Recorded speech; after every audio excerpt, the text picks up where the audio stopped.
What is going on, everyone? Another episode, Stats Over Politics, episode number 34. We are climbing. We are here.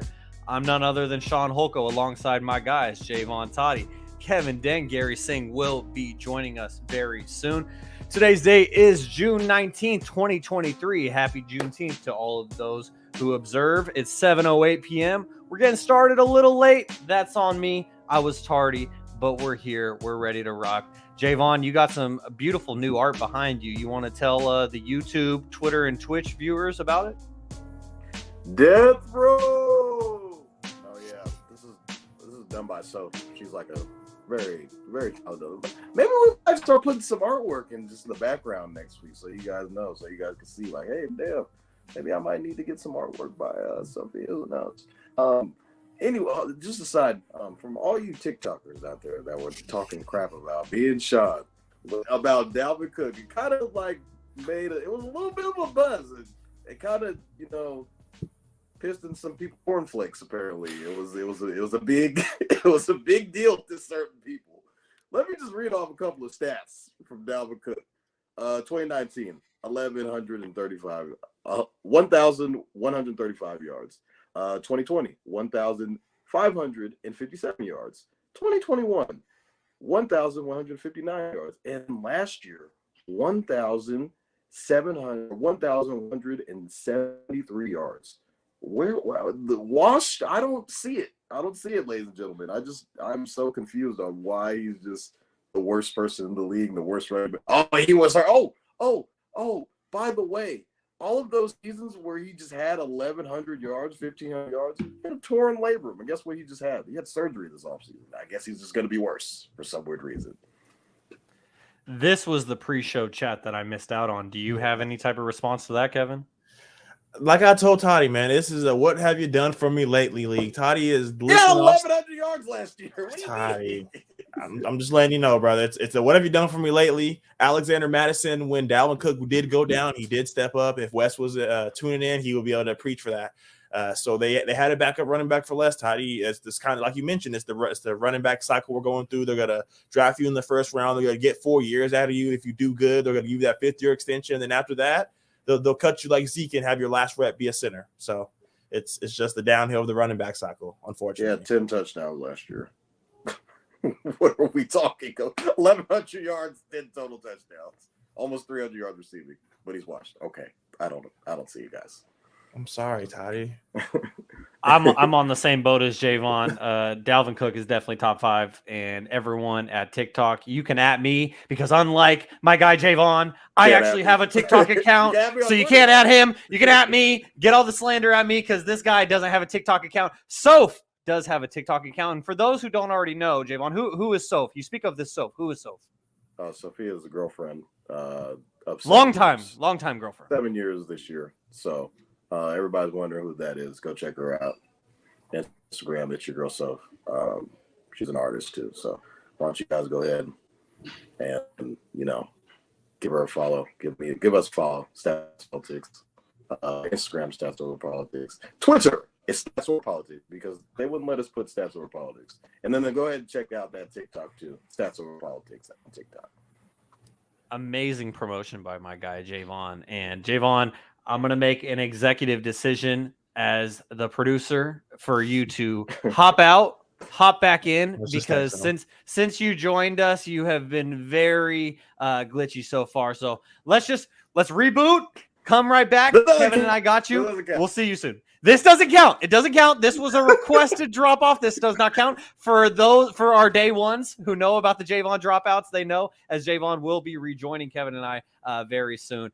But let's just get into some of the topics that we are going to have for today. We're going to have an NBA heavy episode on episode number 34 of Stats Over Politics, as we're going to get into the Bradley Beal deal as he was traded to the Suns for a package that included Chris Paul. Chris Paul found out about it when he was on a flight to New York to go do a press tour for the book that he wrote about his grandpa. Cold world. I mean, Jaevon would be he's back. He's back. You want to say it for us? What's your catchphrase, Jaevon? Bro, it's cold world with him. Son was told him about her or something like that. It was pretty crazy. It's a cold world, and your internet provider still hates you, but it's okay. We're going to thug it out. We'll make it through. And then we're going to get into, I just want to talk about the Nuggets parade that they had. I thought it was a pretty good parade, and I just want to ask you guys what your favorite moment was from the Nuggets parade. We're going to give an NBA draft preview, talk about Ja Morant being suspended 25 games. Michael Jordan is no longer an owner. Draymond declined his player option. The Warriors, who have a new GM. Lou Williams retired. A lot of news in the NBA, despite it being the offseason, but that's why it is one of our favorite leagues. And then we're going to get to Shaun's pop quiz. We're going to get to Factor Cap with Kevin, and then we're gonna call it a day. So let's not waste any more time, guys. Let's get right into it. As Bradley Beal was traded from the Washington Wizards, finally, I guess finally, because we've been hearing this talk for like 3-4 years. Real deal Beal, he wanted to stay loyal, like we've seen Damian Lillard do in the Pacific Northwest where Kevin resides. But it didn't work out long-term for Bradley Beal staying in Washington, D.C. as a Wizard, as now he resides in Phoenix, Arizona. And so, Kevin, I just want to get your initial reaction to this deal, because as a diehard Sacramento Kings fan, you were not sold on Real Deal Beal. I was not. I knew the package we were going to have to give up. For those who don't know, the potential Brad Beal to Sacramento trade.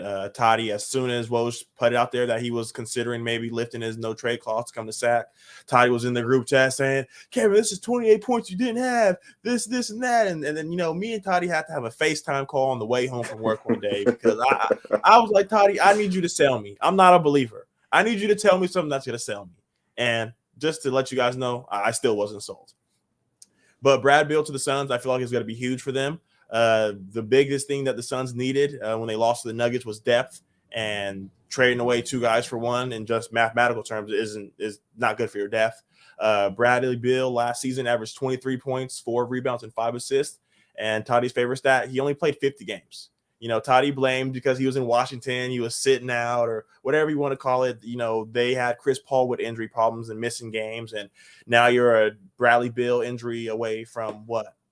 They only have 5 guys under contract as of today. June 19th, they have Bradley Beal, DeAndre Ayton, Kevin Durant, Cameron Payne, and DeAndre Ayton. Those are the 5 guys they have on their roster. So they have a lot to build. But Bradley Beal coming to Arizona, a lot of guys might come sign that vet minimum. It might come be a trampoline. That's 1 year. You all in. All the vets are going to come out and want to play for them. And all the young guys, like a Lonnie Walker, who might not get re-signed. It's young guys with chips on their shoulders. It might be a perfect spot for them.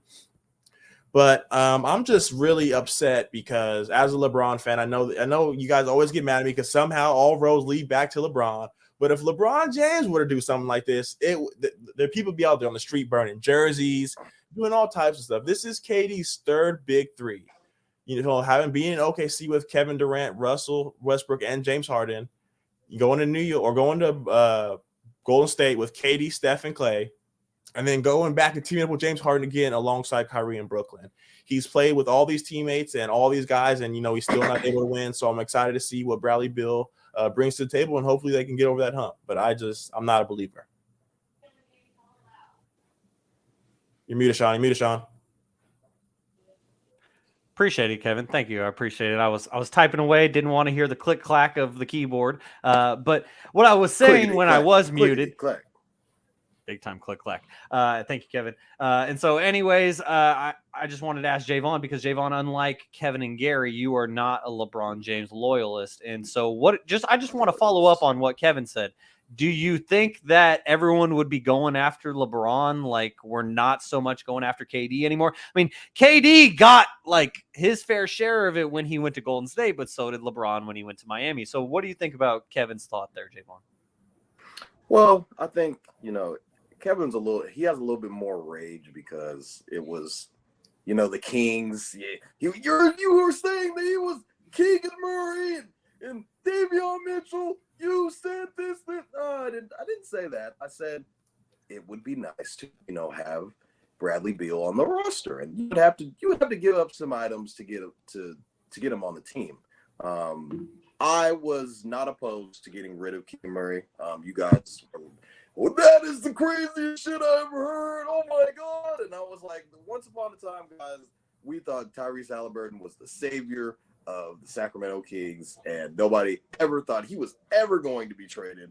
And I believe that Tyrese Halliburton is better than Keegan Murray, in my opinion. He's already been an all-star.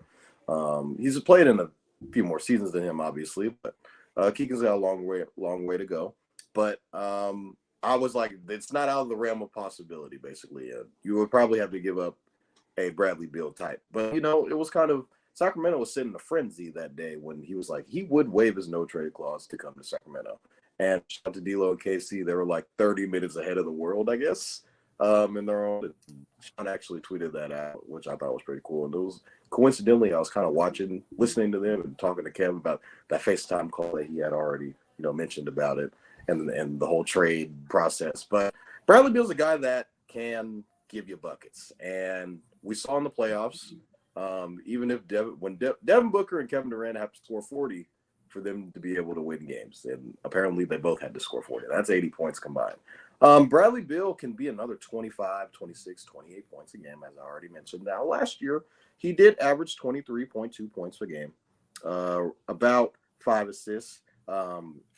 Pretty points per game from about a year ago was about the same. His assists went down last year. I'd say that because of injury. But if you kind of go back to the 2020, 2021 season, he averaged 31.3 points. And Kevin's going to say, oh, that was 2 years ago. He's never done that. And he's old and blah, blah, blah. And I was like, hey, let's calm down a little bit. That was the rush year when they went to the playoffs. And, they weren't really supposed to do anything. But we've seen young Brad, when he was with John Wall. They've been in several playoff series. I believe it was about 5 playoff series that they've been to. So their team, he's a guy that I wouldn't say if he's the best player on your team, he's not really going to be as effective. Now, we saw what he could look like as a number 2 option when he played with John Wall. He was very effective. He shot the ball from 3 a lot better, I'd say. In those John Wall years, his 3-point percentage did decline a little bit, but he was a second option. Now he's getting to go with KD and Booker, technically as your 3rd option. He's not getting paid a 3rd option. Let's get that. Let's get that not misconstrued. That money it's coming through. Those deposits are hitting every game.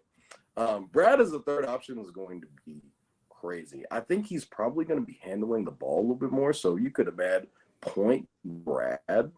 And he's a guy that can get you 26 points a game. Now, I don't know major, but if you could get 90 points from KD, Beal, and Devin Booker on a nightly basis, it's going to be tough to stop. And I think the message that HBO is trying to send is like, what we're going to do? We're going to outscore everybody. We don't got to play defense. The league is already offensive-minded, everything. The NBA has kind of been drifting to an offensive-minded league. It's not back to when the Pistons were winning finals by scoring 80 points, scoring 9 points. It's not. So what we're going to do is we're going to give you this 120, and we're going to see if you guys can score 121. If you guys can score more than 120 points a night, because that's what we're going to be doing. We're going to be scoring, putting up buckets, night in and night out. So I think Bradley Beal is a great addition. It's going to be tough because, these 3 guys are pretty much the team. And Shaun already said, well, this is a group chat talk. Shaun was saying that I don't believe DeAndre Ayton's going to be on this team, just based off, past experiences. But I did see a report come out right before the podcast. This is via Hoops Hype. Monty Williams did not like Jay Crowder or DeAndre Ayton. He was saying how he didn't like them around. It was kind of a cancer in the locker room. I'm kind of paraphrasing everything what was said. But he wanted to trade those guys, and they tried to. But, for Indiana, and Miles Turner was, kind of in the mix for that. But the Suns ended up matching that offer sheet, and, him being restricted free agent, could say, all right, I can't. I'm going to leave. Me and Kevin had a whole other conversation about Jaylen Brown. We'll get into that later.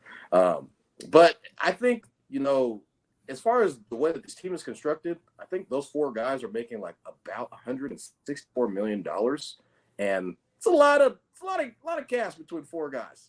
And given with the whole new CBA and everything, it's going to be tough to kind of round out this roster. So what I think, just kind of by default, I think DeAndre Ayton is going to be a trade package that they'll try to figure out how to round out the rest of the roster. And Yeah, Brad going to the Suns is scary. The odds shifted for them, not too crazy, because I am a gambler. I have to sprinkle that gamblingness a little bit. They were plus 800 before the Bradley Beal trade. I believe now they're plus 650. So not too much of a crazy jump, but they're like, all right, Brad's on the team now. It's another guy who can go 25, 26 points a game that you could get from him. I think Brad's gonna have a career year. I think he'll be All-Star this year. You'll have 3 All-Stars from this team for sure. So now going to a couple of our YouTube comments at youtube.com/statsoverpolitics. Just a message for anyone who tunes in. We appreciate those of you who are locked in right now. While you're here, if you're enjoying the show, please give us a thumbs up and subscribe to help us continue to grow. Our guy Evan is tuned in, says, the effing guys. I drop F-bombs on this podcast all the time, but for some reason I decided to say effing that time. Our guy Marcellus, he says, I made it. Oh my God. Says, horrible connection, Tot. Damn. Is that Kev or Amarion? Oh, damn. I didn't see that. That's nuts. Marcel's got a lot to say. Do you have anything to say in response to that, Kevin? Damn, now I gotta go put on my do-rag, man. I'm just trying to be like Toddy. I'm trying to catch up. He did not say Mario. But now- in breaking news, fellas, we have some news that we have to share with the world. What's that say, fellas? 91. Woo! Last week we were 91 celebrating 80. subscribers.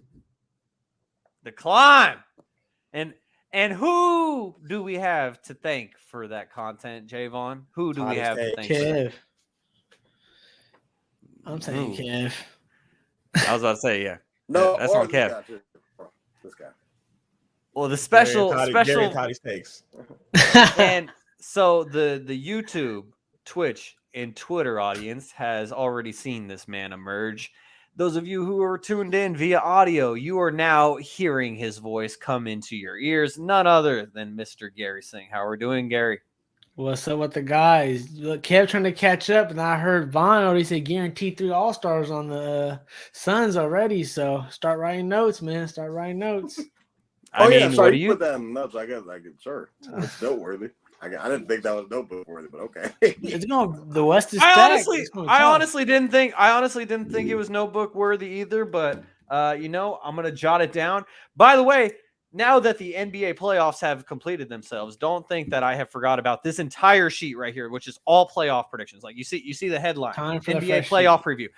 Okay, yeah. Well, we got the fresh sheet. Okay, we got Vadi's hotline right here. We'll have to revisit that another week potentially. But anyways, the point is of me bringing up the playoff preview is that I still need to take accountability on this, and I still need to jot up all the statistics from it, because on this piece of paper it says Shaun Nuggets in 5, Jaevon Nuggets in 5. We all know that Jaevon backed out on his pick, but the paper still says it, so that'll go towards his percentage. And then we got all these other picks from all throughout the playoffs, so I'll do that in the next week, and I will report back. Because Kevin, you know how Gary, his excuse in the pop quiz is, oh man, the no sheet, I hit on all those. I hit on every single one. Hey, I hit on all my let's see, predictions. let's see. We will see. Only Real one that's quickly, hating though. is the Knicks one, though. I bet against the Heat every round, so that's gonna get me. Hey, you and everybody else in the world. Yeah, that's gonna get me. So And I was fooled and picked them in the finals. I was fooled again. And, Kevin, when you gave us your reasoning, you were like, I picked against Miami in the first round, second round, third round. I can't pick them against them again. I was like, man, you should do it. And that's why I was so happy that you were on Heat Island, because I jumped ship. I was out of that thing. But anyways, Gary, we got Kevin and Jaevon slots on this real deal Bradley Beal trade to Phoenix. You think that Jaevon might be a little crazy for saying guaranteed 3 Better make us All-Stars? famous again, Kev. I'm going to write it on the sheet right now, but what do you think about this trade overall, Gary? No, I don't think Vaughn was too crazy, but I was like, it's going to be a tough one, though. Like, Bradley Beal for sure is an all-star caliber player, but I'm just talking about, I don't know, when's the last time someone got 3 in my, I feel like it's been Golden State Warriors. I mean, like the last 3-4 years, like, Oh, you know what I'm okay, saying? okay. Yeah. Other than like, I since thought you were like, going to say in my lifetime. No, obviously it was for sure. Like the Heatles got, I think Bosch waiting there a couple times. Obviously, Ginobili, Parker, I'm pretty sure got in there a couple times. So for sure, there's three guys. And I'm just talking about it's pretty stacked, man. It's going to be pretty stacked. It's pretty tough to get three nowadays. Didn't the Eagles have all three? I'm pretty sure. Yeah, that's what I'm saying. They got all three too. So I'm saying it's pretty tough though. So especially with so many duos now in the league, and so I feel like now we also have 1 through 10 that's really good. Instead before I used to be like 1 through 6 used to be really good. So and in terms of this Beal trade, let's take it from the Wizards side real quick. Just a dumb trade. Like I feel like they could have got so much more, but I understand they were in a predicament because Bradley Beal has a no trade clause, so he had a lot of the leverage in the situation, which I'm pretty sure Kev, Vaughn, and you guys were already probably chopping up about. But I would say that still, I feel like we've been throwing trades in our group chat all day. I've been peeping them all the time, and I feel like they had way more better trades that they could have maybe got something done with Beal. But maybe if Beal kept denying and just really chose the Suns and. I mean, they could have said, all right, you're just going to stick here with us. But I guess, the new GM being there, them trying to start off fresh, I just feel like, man, it's like Phoenix, bro. Congratulations. You guys literally traded for CP3, Kevin Durant, and Bradley Beal, like, within, last 3-4 years? So how many picks do you guys got? Like, what is going on? Like, I was like, all second-round picks. It was pretty shocking trade, to be honest. I don't know. I think I seen, like, somebody rate their trade, I guess, a D or something like that. Everyone's personal ratings, whatever. But I would say it's a little low level trade for them. But I can see why they did it if they just wanted to dump the money. But on the Suns side, I know we've all been talking about lately just about this new CBA, the new CBA that the NBA is going to have and how it's going to affect teams that try to get big threes. But hey, I know everyone wants to say the bench, this and that and stuff like that. But let's keep in mind, this team did take the Nuggets to 6, if I believe correct, and they were down 2-0, and Booker and Kevin Durant had a scoring montage just to even keep them in the series, and I know that might have to do it again, but add Beal to that mix, where I think, I'm pretty sure these three guys really want to win a championship. They want to bring a championship, first championship for Book, first championship for Beal, third championship for KD, and bring the first one, I'm pretty sure, to the Phoenix Suns organization. So I feel like they're going to probably step it up on defense, and those guys got a lot of dog in them too in their own sense. So I feel like, and defensively, I know a lot of people are probably worried about that, but I feel like they're going to be able to match. Only key thing in every big three, Kev, Shaun, you guys know every big three. You've heard the stories from D-Wade, from every big three that has came together. Someone's going to have to take a back seat. And it's looking like Bradley Beal, but we're gonna see. You're the new man. I think is he the second highest paid? I'm pretty sure he might be the first highest paid with his deal because he had a big dog deal. So shit, they're all on maxes. Exactly. So it's gonna be on James Jones and the GM to really hitting all cylinders on those next 7 roster spots to really get some primetime guys to come for cheap, kind of like what the Heat did. You know what I'm saying? It's kind of similar to how big things were built before, but now, as we know, the new CBA, they've been saying that's gonna really hit on teams that are really trying to do this. So, hey, shout out to the Suns. Obviously, new owners coming. Shout out to the Suns for, swinging big. And I think they're going to be something to be reckoned with. I know, they're going to be, quote-unquote, top-heavy, but the Suns were already good before, and I feel like they got 3 superstars. I think it's just going to take time for them to match, and I think all these guys are going to make it happen. So, I would expect to see them in the finals. Do you think they trade Aiden? I think they could if they want to get a little more depth, but to be honest, Aiden's going to have the easiest job getting money. He should be saying, I'm going to do whatever you guys want, clean up all of this, play the ultimate 5 positions, just play the ultimate guy who's doing everything, the Swiss Army knife for this team, and he's going to be rewarded in that. It's going to be really easy for him. He's going to have a lot of good looks. He can't get double teamed in the paint. Oh, no. So, you know what I'm saying? If he gets, takes next level up in his game, which I think he should because he's been climbing every year. So, I feel like that. I think he should stay personally. Now, I think that decision is going to be more made, Kev, on if the Phoenix Suns choose him or depth, which – with their team, they might want to choose depth just because, as we know, KD has been a little injury prone. Beal the last few years, I don't know if he's been injured, obviously, but when you have something more to play for, you tend to play more. You know what I'm saying? So I would hope that he's probably going to aim to be healthy like every player, but still, little injury issues last few years. And Devin Booker, he's been having a little knick-knack. So I think that if I was them, I would more lean to maybe trading. I think Ayton to get a little more depth, but I wouldn't be opposed, Kev, to. Man, they got 4 guys who are going to be top notch right there. Then and there, just plug 2 more guys in, they're ready to go. What else do you need here? I mean, to be honest, though, do you really think that Bradley Beal would be the third option? Because to me, well, what Gary was just saying is that KD has been injured. Who's the numerous driver? years. And KD, it would be Book. Yeah, it's Book. Finish that thought, y'all. Book. Hold on. See, I don't think a lot of players would. I know it's Book's home. His team you started. I would agree, but again, that the conversation that you charge Barkley on them, do the sports conversation of, I don't know, the best player on the team, I think is KD. I don't know why he wouldn't be. In 2018, they asked Devin Booker at the end of the season his thoughts on the future of the Suns. He said, "I would love to build a super team, but that super team's got to come to me." He's the driver. KD rides shotgun and Brad Beal's in the back seat. But Devin Booker. So we're already making KD. Taking shots at KD. I wouldn't say Brad in the back seat. He's like in the middle console. Hold on. But as soon as they lose, if they ever lose, the only person they're going to slander is Kevin Durant.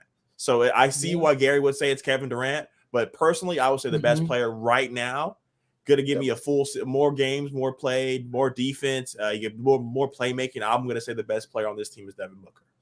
Oh, I can see the Kevin Durant argument. I don't know, Kev. That might be a TikTok click because, man, I think KD's for sure the better player on this team. I would say the fan love is always going to be towards Book because he's homegrown. You know what I'm saying? Him, but it's kind of is that. I'm not gonna lie, and you know me, I'm a LeBron fan. You know what I'm saying? I love Kevin Durant as well, but LeBron fans. So what's the difference then, Kev? I'm just wondering because I have to be the DA right now, even though I hate doing this to you, Kev. But you're gonna have to back that up. You do it every week. You don't hate it. I hate it, but because I don't want to ask him this question. So what's the difference you think?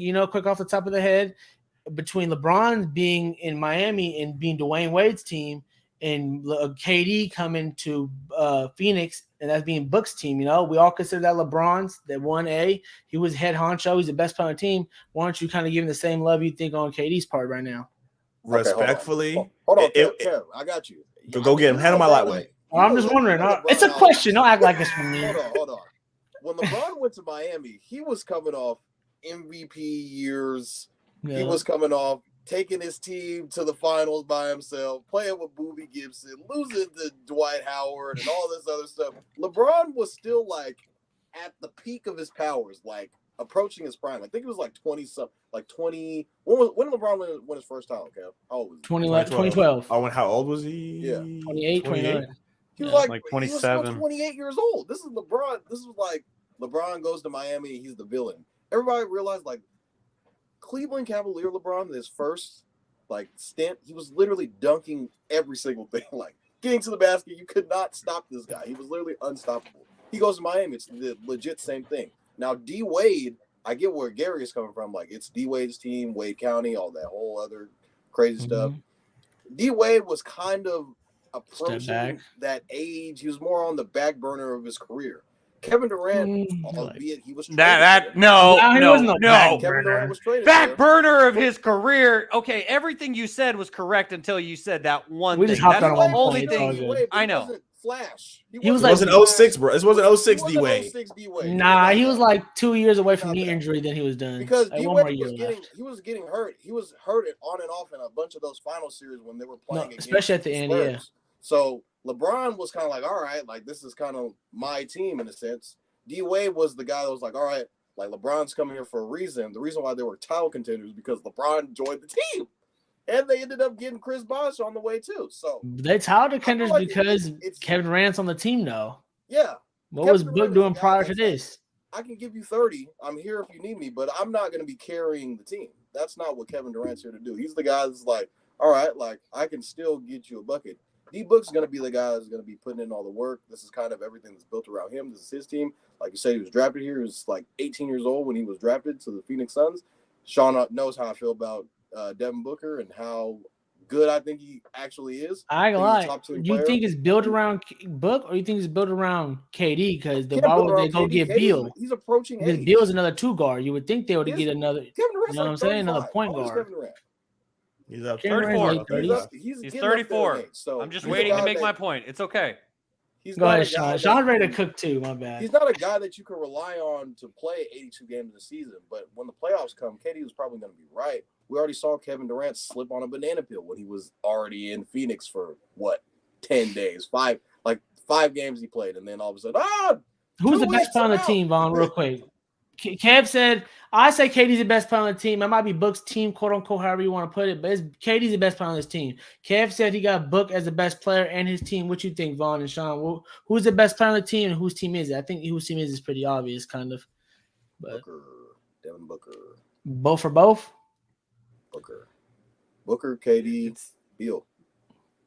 And Beal is a guy that can literally get you 25 a night. And he doesn't have obviously doesn't have a problem because he just got traded there. But he's like, all right, I don't have to carry this team like he was in Washington. He felt like these last couple of years, it's like, damn, I got to carry everybody here. And we kind of saw where that got them. They made it to the playoffs. When it was literally just Bradley Beal by himself, it was kind of like, you're not really going to make the playoff. But when Russ came that year, and Russ was playing pretty good, by the way, when he was traded to DC. He didn't start the year off pretty well, but kind of finished the season off strong. When Bradley Beal averaged 30, they ended up pushing to get to the 8th seed. So that's pretty much as good as it'll be when Bradley Beal is your best player on the team. But now you have, Kevin Durant's on my team. Devin Booker's also on my team. It's going to be tough to guard all three of these guys at one point in time. Now, at the same time, they might not be able to stop anybody. But like I said, they're going to try and score more points than the other team. That's pretty much what it's looking like that they're trying to do. Okay, so Kevin Durant is 34 years old. He's going to be 35 when the season starts. Yes. Bradley Beal, 29 years old. Devin Booker, 26 years old. Buckets. This is Devin Booker's team. And I don't think that that's a crazy thought. Kevin and I, we agreed on that. But where I think I will be on an island by myself, and this is what I tried to say earlier, is that I truly don't think that it's crazy to say that Kevin Durant is now the third best player on this team. Because if he takes a step back and he allows for the young talent that is on that team, and if he lets them become the number one and the number two, or the 1A and the 1B, and Kevin Durant, if Kevin Durant is your third option, you are going to win a championship. And oh my God. Stats over politics, right? Hey, no one wants to. Shaun, hey, I got next. Let him preach. Let him preach. Let him preach.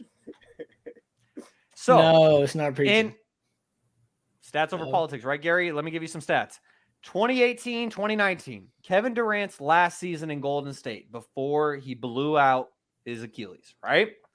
Then he comes back after taking a full season off. He comes back. He plays 35 games in the 2020-2021 season. The second season, he plays 55 games. Last season, 47 games. I understand Jaevon's greater point about when the playoffs start, he's going to be there. But because of the banana peel, the metaphorical banana peel that we keep referencing back to, that he didn't actually slip on, like he just slipped on a wet spot on the ground, or he just slipped when he was going up for a layup. Why did he slip? Lines. Because he's 34 years old now. If he takes a step back, and if Kevin Durant is your third option, that is the best version of this team. You disagree with me now, but when you see the product on the court, you'll come back and you'll say, Shaun was right. I'll break out the fucking notepad for myself. Put on a notebook. No, you're saying no. Fuck that shit. No, Shaun is saying that KD is the third best player, not that KD would step back and be a third. If KD wants to step back, he could. You're He's going to be 35 years old, Gary. Not everyone is as magical as LeBron James. Kevin Durant is going to be like that, okay? Because Kevin Durant is a sniper. I can't believe I'm over here. Why are we disrespecting my man, Kevin Durant? Literally, I guarantee you, 35 years old, almost. I guarantee you, Bradley Beal and Devin Booker are gonna. Here you go, Katie. Here you go, Katie. Go ahead. Go to the post, Katie. Go to the elbow, Katie. Rise above and shoot and snipe them away. I guaranteed. And when y'all start talking about third best player, trying to make him like he was gonna be Kevin Love. No disrespect to K Love. He played that role. I didn't say that. Third best player. Now. I didn't say that. Third best player. That's what you think. The third best player averaging 30. You know that, right? That's not how this is about to go. So the third best player is going to average what about, Shaun? About like 20. Kevin Durant ain't averaging unless Kevin Durant says, all right, guys, I'll relax. I'll do that. But why would he do that? This is the guy who has 2 rings, okay? This is the guy who's been to multiple finals. This is the guy I know, and I'm a LeBron fan, but this is like you guys say, it's stats over politics always. Even though I'm really politicking for my guy KD right now. I'm just waiting for you to finish.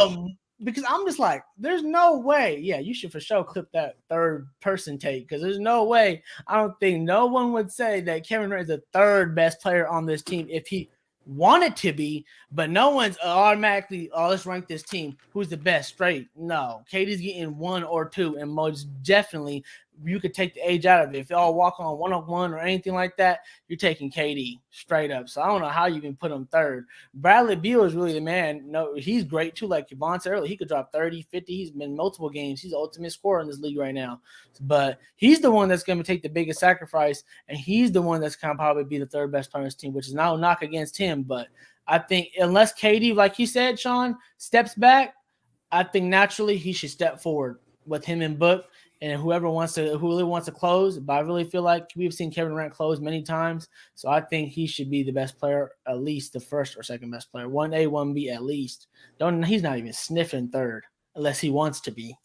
Who's the lineup? Well, I could just think what my lineup would be. You could start Brad at the 1, Book at the 2. You could have KD at the 3. You could have Londale at the 4 and 8. We could wait a couple months, Ron. They still got to get that 7-8 roster spots. It might be Payne, Beal, Book, KD, and Ayton. That's probably what the 5 would be. Russell Westbrook as your starting point guard. Hey, that'd be crazy. Kevin laughed at me when I said rest to the playoff rest wasn't a real thing. Hey, that'd actually be good because Beal likes him. Play with him before. KD played with him before. We got snipers everywhere. That'd be cool for Russ. That gives me 03, 04, what's it called? I feel bad for Chris Paul then. It's like, damn. They're not that old. They're not that old, Jaevon. Kevin Durant and Russell Westbrook are nearing that age of that team, but the other half of the team with Booker, as I mentioned, 26 years old. Bradley Beal, 29 years old. Referencing the age.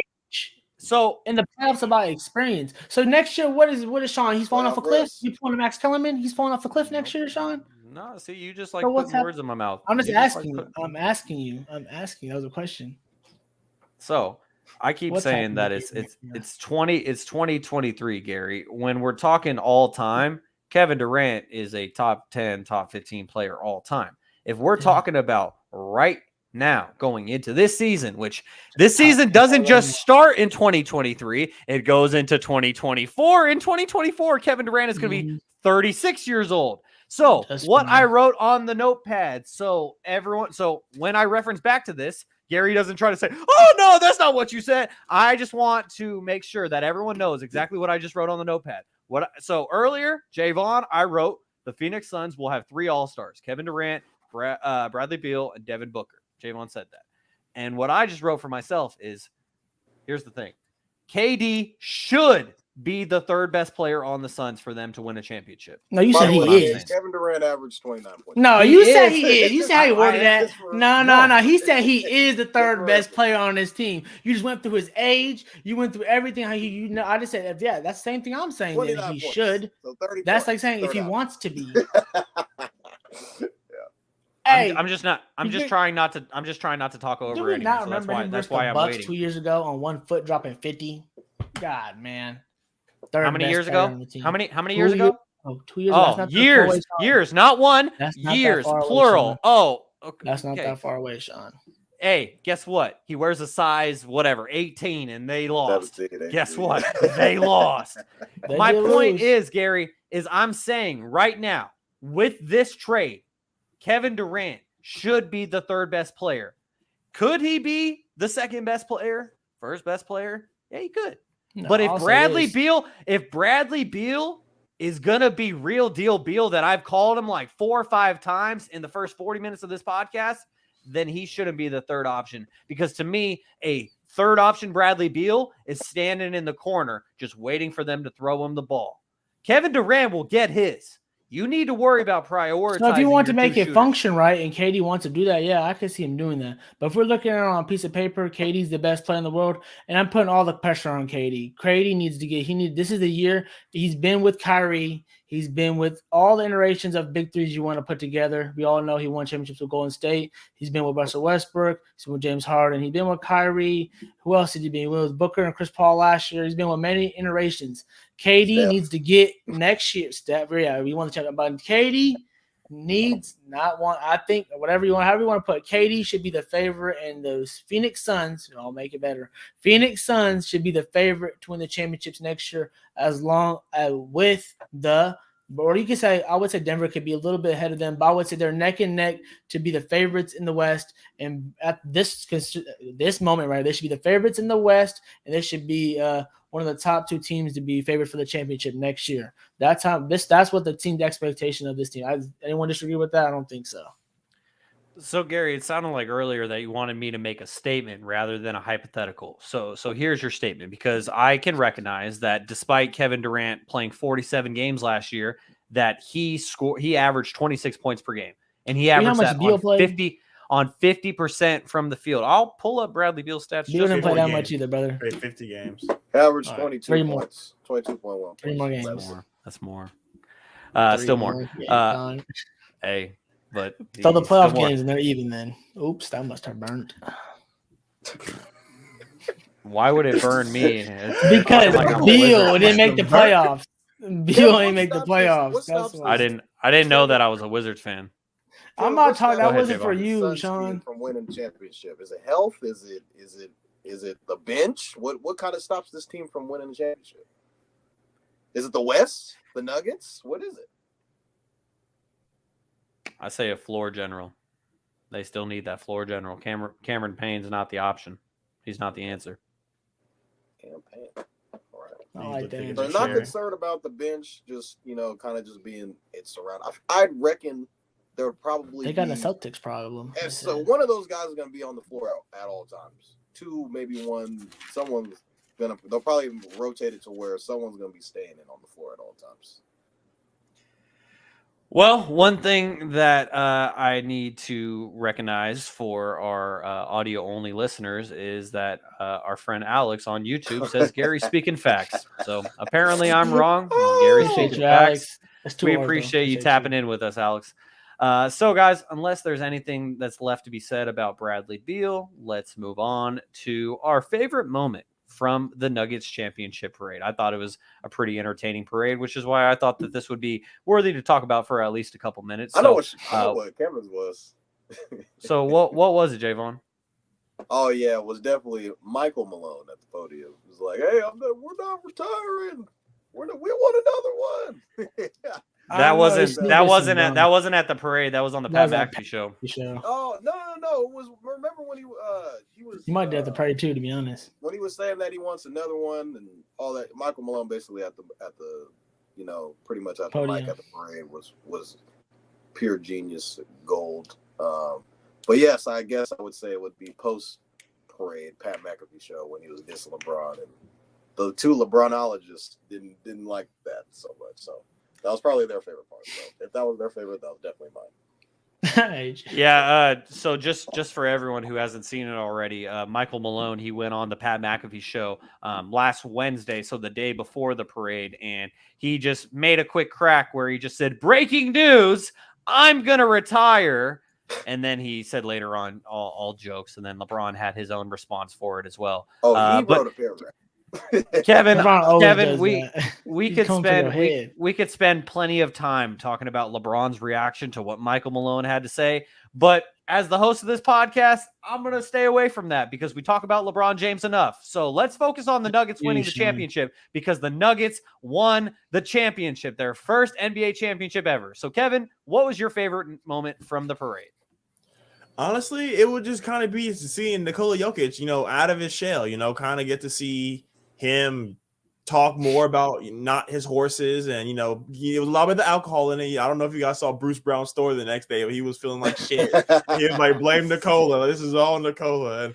And whatever the game was, after the game, he said, "Oh, parade Friday." He said, "No, that's Thursday." He said, "I got to go home. I don't want to stay." And then during the parade, he's talking about how much he loves the parade and how he wants to do it again. And I'm scrolling down Twitter, and next thing you know, he's on the stage at Dre's nightclub in Vegas. So I guess his horses were not accounted for. He was FaceTiming them. No, he went there too. I seen the next morning, Kev. He was there at his horse thing. He went out to Vegas and then he caught a red eye. Oh, he's going zipping around the whole world. So yeah, just to see a little bit more of him. He doesn't do the social media. So when you think of these big time players, you think of them off the court. He doesn't really do that. He's not an actor. He's not in commercials. So he's kind of just low key. So just to see a little bit more of his character and the more of a non-athlete got to show, and that was the best part for me. All I know is right now Taco Bell is just fumbling the bag, and they're just missing out on a golden opportunity to have Nikola Jokic. Like it was like a cheesy gordita crunch or whatever that they advertised when he got picked years and years ago. That may not be a thing at Taco Bell anymore, but they could have him like introduce their newest campaign, and like it just seems like such a fumbled bag. It would straight up, Shaun. Is he gonna you need some marketing dollars for that idea, Shaun. I was about to say I should work in marketing. Apparently, after Kawhi won the championship, he was in Drake's music video. He was doing the fun guy stuff. He went on a whole campaign. Boardman gets paid. Yeah, he told us. Are we gonna see that with Joker? Maybe he's gonna be a little bit more commercials. Not at all. No. He might turn down the Taco Bell commercial. Gary, he probably would. Gary, did you have a favorite moment from the Nuggets parade? Actually, my favorite moment of just the whole Nugget celebration, I think, was Aaron Gordon, the California kid, really just turning up in the city. I don't know if you've seen that, but like that was after the game, just running around, hoop shoes on and everything. I'm pretty sure his basketball shorts were still on and everything. He walked home. Came home with the ice out, everyone just showing him love. It was just really cool to see that. He just really looks like he's having fun with everyone, the fans interaction. So that was just a cool moment. It just looked like it was just pure happiness and joy. So I think that was one of my favorite moments of the Nuggets celebrating their NBA championship, their well-deserved NBA championship. Jaevon, you mentioned the moment that you thought that the LeBron fans would be upset with, but did you have a favorite moment from the Nuggets parade yourself on what we actually saw? Yeah, Jamal Murray kind of wilding out in the streets. Aaron Gordon I liked because he was like still in his game shorts, and I was listening to Austin Rivers' podcast, and he said that he called him like right after it happened, just saying how happy he was. MPJ, just all these guys that MPJ was once upon a time the number one player coming out of high school, and then he had his whole back issue. And then, him at Mizzou was kind of it was a very weird kind of stint of how it was. I thought he was going to end up being the number one pick, and, all these red flags about his back coming out, that kind of ruined his stock. We saw Aaron Gordon kind of, being a top pick in Orlando. We never thought that he'd be, get traded to Denver and, have a huge role on this team. And, he was, one of the top guys. He's from California, went to Archbishop Mini High School. Kev knows a little bit about them. So, Aaron Gordon being the California kid, as Gary already, mentioned, and then him being able to win a championship is crazy, man. So, congrats to those guys. Jamal Murray is a guy similar to Klay Thompson from when he missed, like, pretty much an entire season. Klay missed way more than that. But, rehabbing from a knee injury and trying to get back to what he was, and him kind of denouncing the whole playoff Jamal thing, and the bubble Jamal and all this and that, and him being able to perform as crazy as he was. Didn't win Finals MVP. Sprinkle a little bit of money on that, but that's neither here nor there. But it was pretty dope to see, and Joker was kind of just vibing, and he's back in Serbia already, with his horses. So didn't take long for him to be like, all right, it's time to go home. So this Nuggets team will be a team to definitely be reckoned with. You got to respect them. They're champions now. Michael Malone, former Kings coach, is now an NBA champion. So this is something that you got to say that, don't you?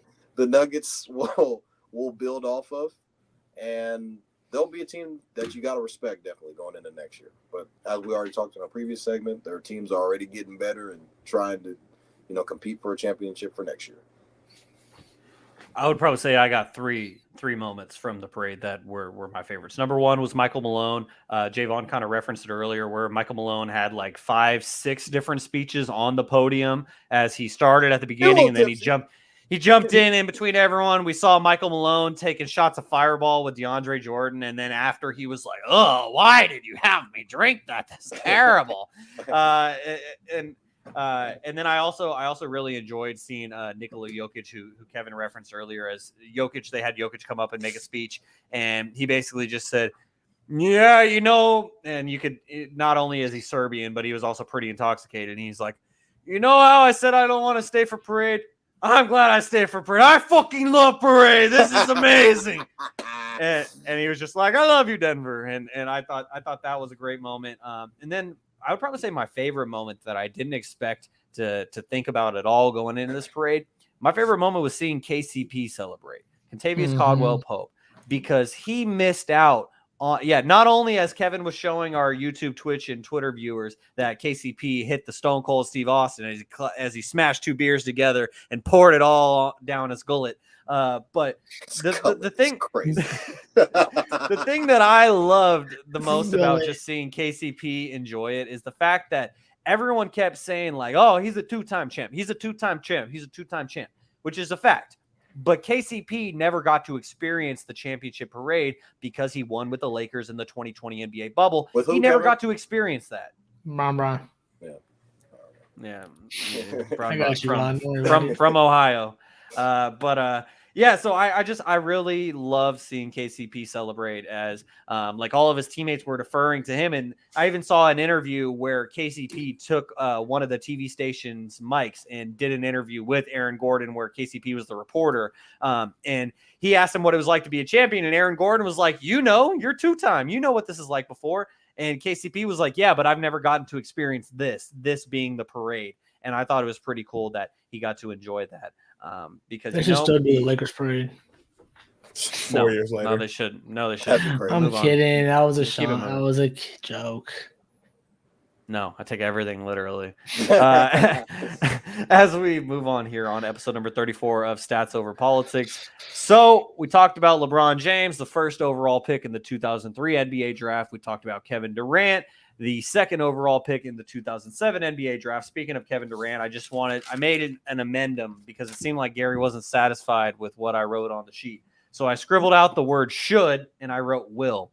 Kevin Durant will be the third best player on the Suns for them to win a championship. I like Take that it or leave better, it. Shaun. There you go. I'm glad that you're satisfied. No more outs. Okay. Katie, you hear that? You're the third best player. To 2 guys who are shorter than you. You got a better jumper. You've been way better your whole career. You're better now. You probably averaged more last year. Just to let you know, Katie. I think he did because he averaged 26 points per game last year.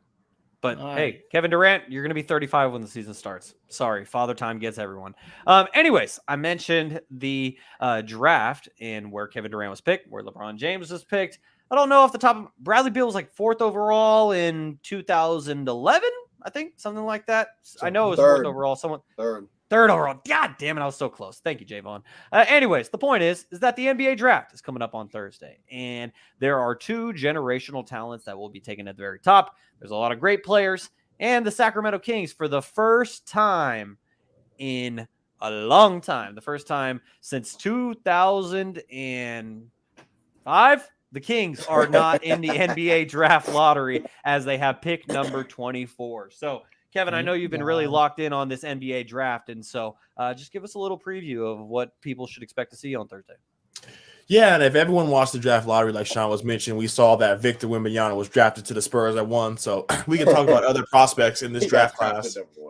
I mean, honestly, he was asking him, how you think about your teammates, not even questioning like. I've got an extension too, Kev. Talking about, do you know who the number 2 pick is? Didn't even care. He said after 1, whoever it is, you get Victor. But like Shaun mentioned, there's a lot of other guys in this class besides Victor Wembanyama. You got Scoot Henderson, who potentially could be the next Derrick Rose, Russell Westbrook, Ja Morant hybrid. Going to G League Ignite for 2 years. He went his junior year of high school, so to get 2 years playing with pros, really took his game to a next level, averaging 18.7 assists with 5 boards. That was a 6 points increase and 4 assists increase from his year before. So just being able to get 2 years in with pros really took a long way. Then you got Brandon Miller. It's really him and Scoot Henderson for the number 2 pick. I see a lot of Brandon Ingram and Paul George and Brandon Miller. I don't know if Toddy sees it. He's a 6'9", do-it-all wing that can do it all. He's really special. As if he can bring it in on both sides of the ball, I think he's really going to be able to hit that Paul George jump. But I definitely see a lot of Brandon Ingram. For him to be a freshman to come in there and average 19 points and 9 boards with 3 assists, he's just got to get more of a playmaker instinct. He's really just a dead-eye scorer, so I really think he could translate that to the next level. Young Pat down. So, a lot of people have been talking about the Thompson twins out of Overtime Elite. I think they're really going to be able to come and hit the NBA running. I honestly think that they have the weight of OTE on their back. If they don't come through and do anything good, OTE really might not be the thing. Just like with G League Ignite, if Kuminga and Jalen Green kind of turn out to be busts, was it really worth it? But I think the biggest sleeper in this draft is Cam Whitmore out of Villanova. I think he's going to be the next great 3-and-D wing that we talk about. A year from now, I think we'll talk about his impact no matter where he goes. But that's what everyone's looking for. You're looking for a 3-and-D guy. He's 6'7", and he's built like a linebacker at 232. So he already has that grown man strength. So I think he's really got to take it to the next level, and I can really see him kind of playing that OG Anunoby role for a team in the future. Go ahead. Sorry, Vaughn. go ahead. Yeah, so a lot of guys Kev pretty much already mentioned. A lot of guys they didn't mention, I kind of want to talk about. Jarris Walker from Houston is a guy that I really like. Played pretty well throughout the regular season. I thought he showed some flashes in the NCAA tournament. He probably might be a top 10 pick. Anthony Black, a lot of people are really low. I wouldn't say low on him, but he's like around that 10, 11, 12 range. I think he's a guy that can definitely go into the top 10 if drafted to the right team. Kevin is very high on Brandon Miller, a guy that probably could go number 2 overall. There were reports that came out for Charlotte that Scoot and Brandon Miller both were they were both working out for Charlotte at the same time, and Scoot basically just outperformed them pretty much in every statistical category you could think of. I'm not a guy that I was kind of high on Brandon Miller at first, like regular season, even up to the SEC tournament, kind of when all that stuff was kind of going around with him and his legal situation. But in the NCAA tournament, he didn't really play particularly well. Even in the game, they won I think they got to the Sweet 16 and ended up losing to San Diego State, if I'm mistaken. And he didn't play well. So in any of the NCAA games, that's kind of like your spotlight. All right, this is what you're going to look like. And, the big dance, this is where all the NBA scouts are kind of looking at. And he kind of shit the bed a little bit. So not too up there on him for that, but he probably might be a guy that'll play pretty well. Brandon Ingram is all-star. I don't know. I don't see it in Brandon Miller. That's just me personally. I could be wrong. Kev or Shaun, you could write that on the notebook. I don't see it in Brandon Miller. And he could be a guy that kind of goes out and I think he's a bust. Yeah. Hey, I don't see it. Scoot, I see it. Wimpy, I see it. I like Cam Whitmore too. Kev kind of mentioned him. Villanova is a guy that kind of carried the team there. They kind of had a down year, but Whitmore is a guy that can score the ball, be a 3-and-D guy. I think he can create for himself. Him being, he's 6'9", Kev, you said? 6'7". 6'7". And for him to, pretty much be built for the league, almost like a linebacker, as Kev already mentioned. I think he can be a guy that can definitely create for himself as well, too. I love the Thompson twins. I think Amin is going to shock some heads. I want him to go to Orlando, but I don't think he'll be there. I think he'll be gone. I think he'll probably go to Detroit. It really just depends, because I think we're going to see a lot of movement going on, and I think pretty much after that number 2 pick is kind of when the real draft starts, and that's when, all right, who's going to go next? Who's moving up? Trades, we've already mentioned. Well, we didn't really mention, but, we've there have been trade talks. Zion Williamson has kind of been on the trade block. Are we going to see guys moving in and out? All right, are the Blazers going to trade that 3 overall pick? Like, there's a lot of movement going on. So, pretty much after those first 2 picks, we're going to see maybe even 3 picks. First 3 picks, we'll see, like, pretty much when the draft goes. Because we can all universally agree that the top 3 picks are Wemby, Scoot, Brandon Miller, probably not. If you want to put some money on that, you might be able – I have to see what the plus minus would be for that. Could be a potential hotline. Who knows? We'll see. But I think pretty much after that third overall pick is kind of when the draft really starts. Kevin, you didn't look like you were convinced that the top 3 is locked in. What are your thoughts? I wouldn't be surprised if one of the Thompson twins would jump to that top 3. I mean, I know a lot of people have character issues on Brandon Miller. I wouldn't be surprised if they were to jump into them. And it really changes the fact if one of those teams, like Toddy mentioned, trades the pick, and then now we're looking at the Hornets. You know, if Hornets get the 3 pick, do they want Brandon Miller? Do they want the Thompson twins? You know, you're looking for guys to play along B.I. and C.J. McCollum. Is Brandon Miller and B.I. really a good combo to play next to each other? So I really think it just depends on the picks. If it stays how it is now, I think it falls that way. But I think if a team gets in there into the 3 that we're not talking about, they can really change up the draft. But a lot of people are kind of – oh, sorry, I don't mean to cut you off. No, a lot of people are kind of they're afraid of the LaMelo Scoot combo. I don't know how that's going to work. Okay, so we've seen LaMelo. What is this? LaMelo's 3rd year going in. He's going into his 3rd year. He's already been hurt a couple of times, so injury is a concern. Is Scoot gonna be better than LaMelo? Who knows? It's a possibility, but we've already kind of seen, LaMelo first couple of years. We saw them get to the play-in and they get blown out. I think if they and then again, same thing. Yeah, again. It happened twice. So if you pair him with Scoot and kind of just – I feel like you have to draft the best player possible. I think the best player possible is Scoot Henderson. I think it's better than Brandon Miller. So if he's available, I would take him. Rather than just trying to go with fit, I would – best player possible. Kings fans can relate to that. Draft the best player possible, not draft the fit. So,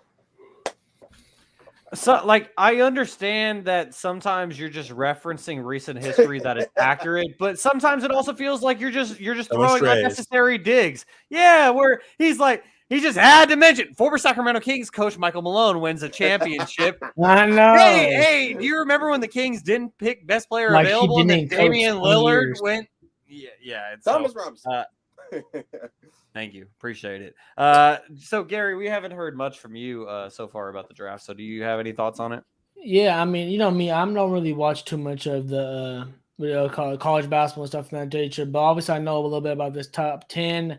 I would just say that's crazy. I was going to say that was going to be my point I was going to stick to where, I feel like NFL-wise, I always say draft. I feel like you should draft best player in your position unless you need a major quarterback or unreal talents out there.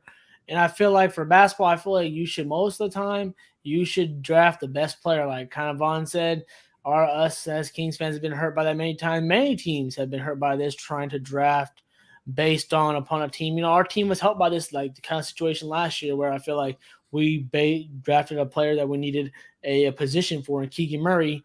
But at the same time, I feel like that 3rd and 4th pick was so close that factor can take that over. You know what I'm saying? So when you take multiple factors of what your team needs, what is the gap between the 3 players that you're looking at, and I would say, especially NBA, go with the most potential talent. I'm gonna go with the talent right now, and also the good person and basketball IQ. I feel like all those types of things are kind of obviously their game and things like that. I'm talking about outside basketball where I feel like the small things where you're picking hairs on players, I feel like it's going to matter in the long run. So in my opinion, I like Scoot Henderson a lot, especially we already know he has already an NBA type body already. So I feel like I think the Hornets, with the newly owner and things of that nature, should really draft Scoot Henderson and just pair him up, because I know we are saying they play in his position and things of that nature, but we all know LaMelo Ball is a little bit taller for as a point guard as well, and plus he's a very passive player. I feel like he's always good in shooting with the ball, and I feel like he can improve on catch and shooting. So I feel like those two can really work it out and really make things work. I feel like for them, they still need to build some foundation. So I still feel like they should be in the business of drafting talent. Most of these teams who are in the high number picking areas, remember when you get down to the Kings, you get down to where all the good teams are and who made the playoffs, then I would say maybe you would lean more towards having a player that's going to be more helpful to you next year, maybe in a positional type era. But I would say for the top 10 teams picking the lottery, you should be going with the best player available most of the time, because that's what's going to be. At the end of the day, you want the best players on your teams no matter what position. We always talk about how the NBA is going positionless. So when you have the best 5 best players on the floor who are all working together. I feel like that's the best way in the NBA, especially nowadays. So I feel like that was I feel like what teams should look at and what they should do. We already know that Victor's going first. That's already done, cooked. Get his jersey signed that day if you want it. So I feel like it's going to be really cool to see who goes next. And, yeah, I feel like there's a lot of guards in this. There's been a lot of guards obviously coming up in a lot of these drafts. So it's always interesting to see what guards, the guards I feel like is the hardest position to kind of pick because there's so many. And, they all most time you have the ball in your hand as a point guard in college and these other levels. You're scoring a lot of points, especially nowadays, things of that nature. So you're always looking good, and the coach usually is running the system through you as a point guard in these lower levels. So it's really interesting to see what guys are going to translate. It's, really neat, to be honest with you, to see 2 twins as a top 10 picks. Like, that's pretty ridiculous. Shout out to their parents and their support system. You know what I'm saying? Even to be in the mention to be top 10, that's pretty ridiculously crazy. So shout out to them to even accomplishing that. So it's going to be a good draft. Can't wait to see to start looking more deep into the players as me as an NBA fan after they get drafted to see what their situations are going to look like. Kev, you think Grady Dick going top 10? He has to. Who? Grady Dick from Kansas. Oh, yeah. Have you guys seen the ridiculous headlines that people have come up with just involving Grady Dick? Him and Suggs. Yeah. I haven't seen it. Jaevon, just look up. Well, no, that's not a good idea. Don't say that, Shaun. I knew what you were going to say. Look up Grady Dick. Just look up Grady Dick. You'll find some stuff. But the way that I kind of think about Victor Wembanyama being such a foregone conclusion to the Spurs at number 1 is it almost feels like he's a high school senior that has already signed his letter of intent to go play college somewhere, and then they go and they play spring ball and they spend the end of their senior year already on the college campus because they've already gotten involved with the program. If that was actually legal, and also if he didn't already have a French league that just finished up, then I would see that he would already be there, but he has to wait a little bit longer. The good news that we have gotten for us here in Sacramento, regardless of who you are a fan of, even this applies to Jaevon as a Celtics fan and as a basketball fan, is that the California Classic will be back again in Sacramento this year. And this year, the San Antonio Spurs, the Charlotte Hornets, they will be participating in it. And a lot of people were saying... Yeah, a lot of people were saying because Victor Wembanyama, they were saying because he had a French league season to finish that he most likely wasn't going to play in the summer league.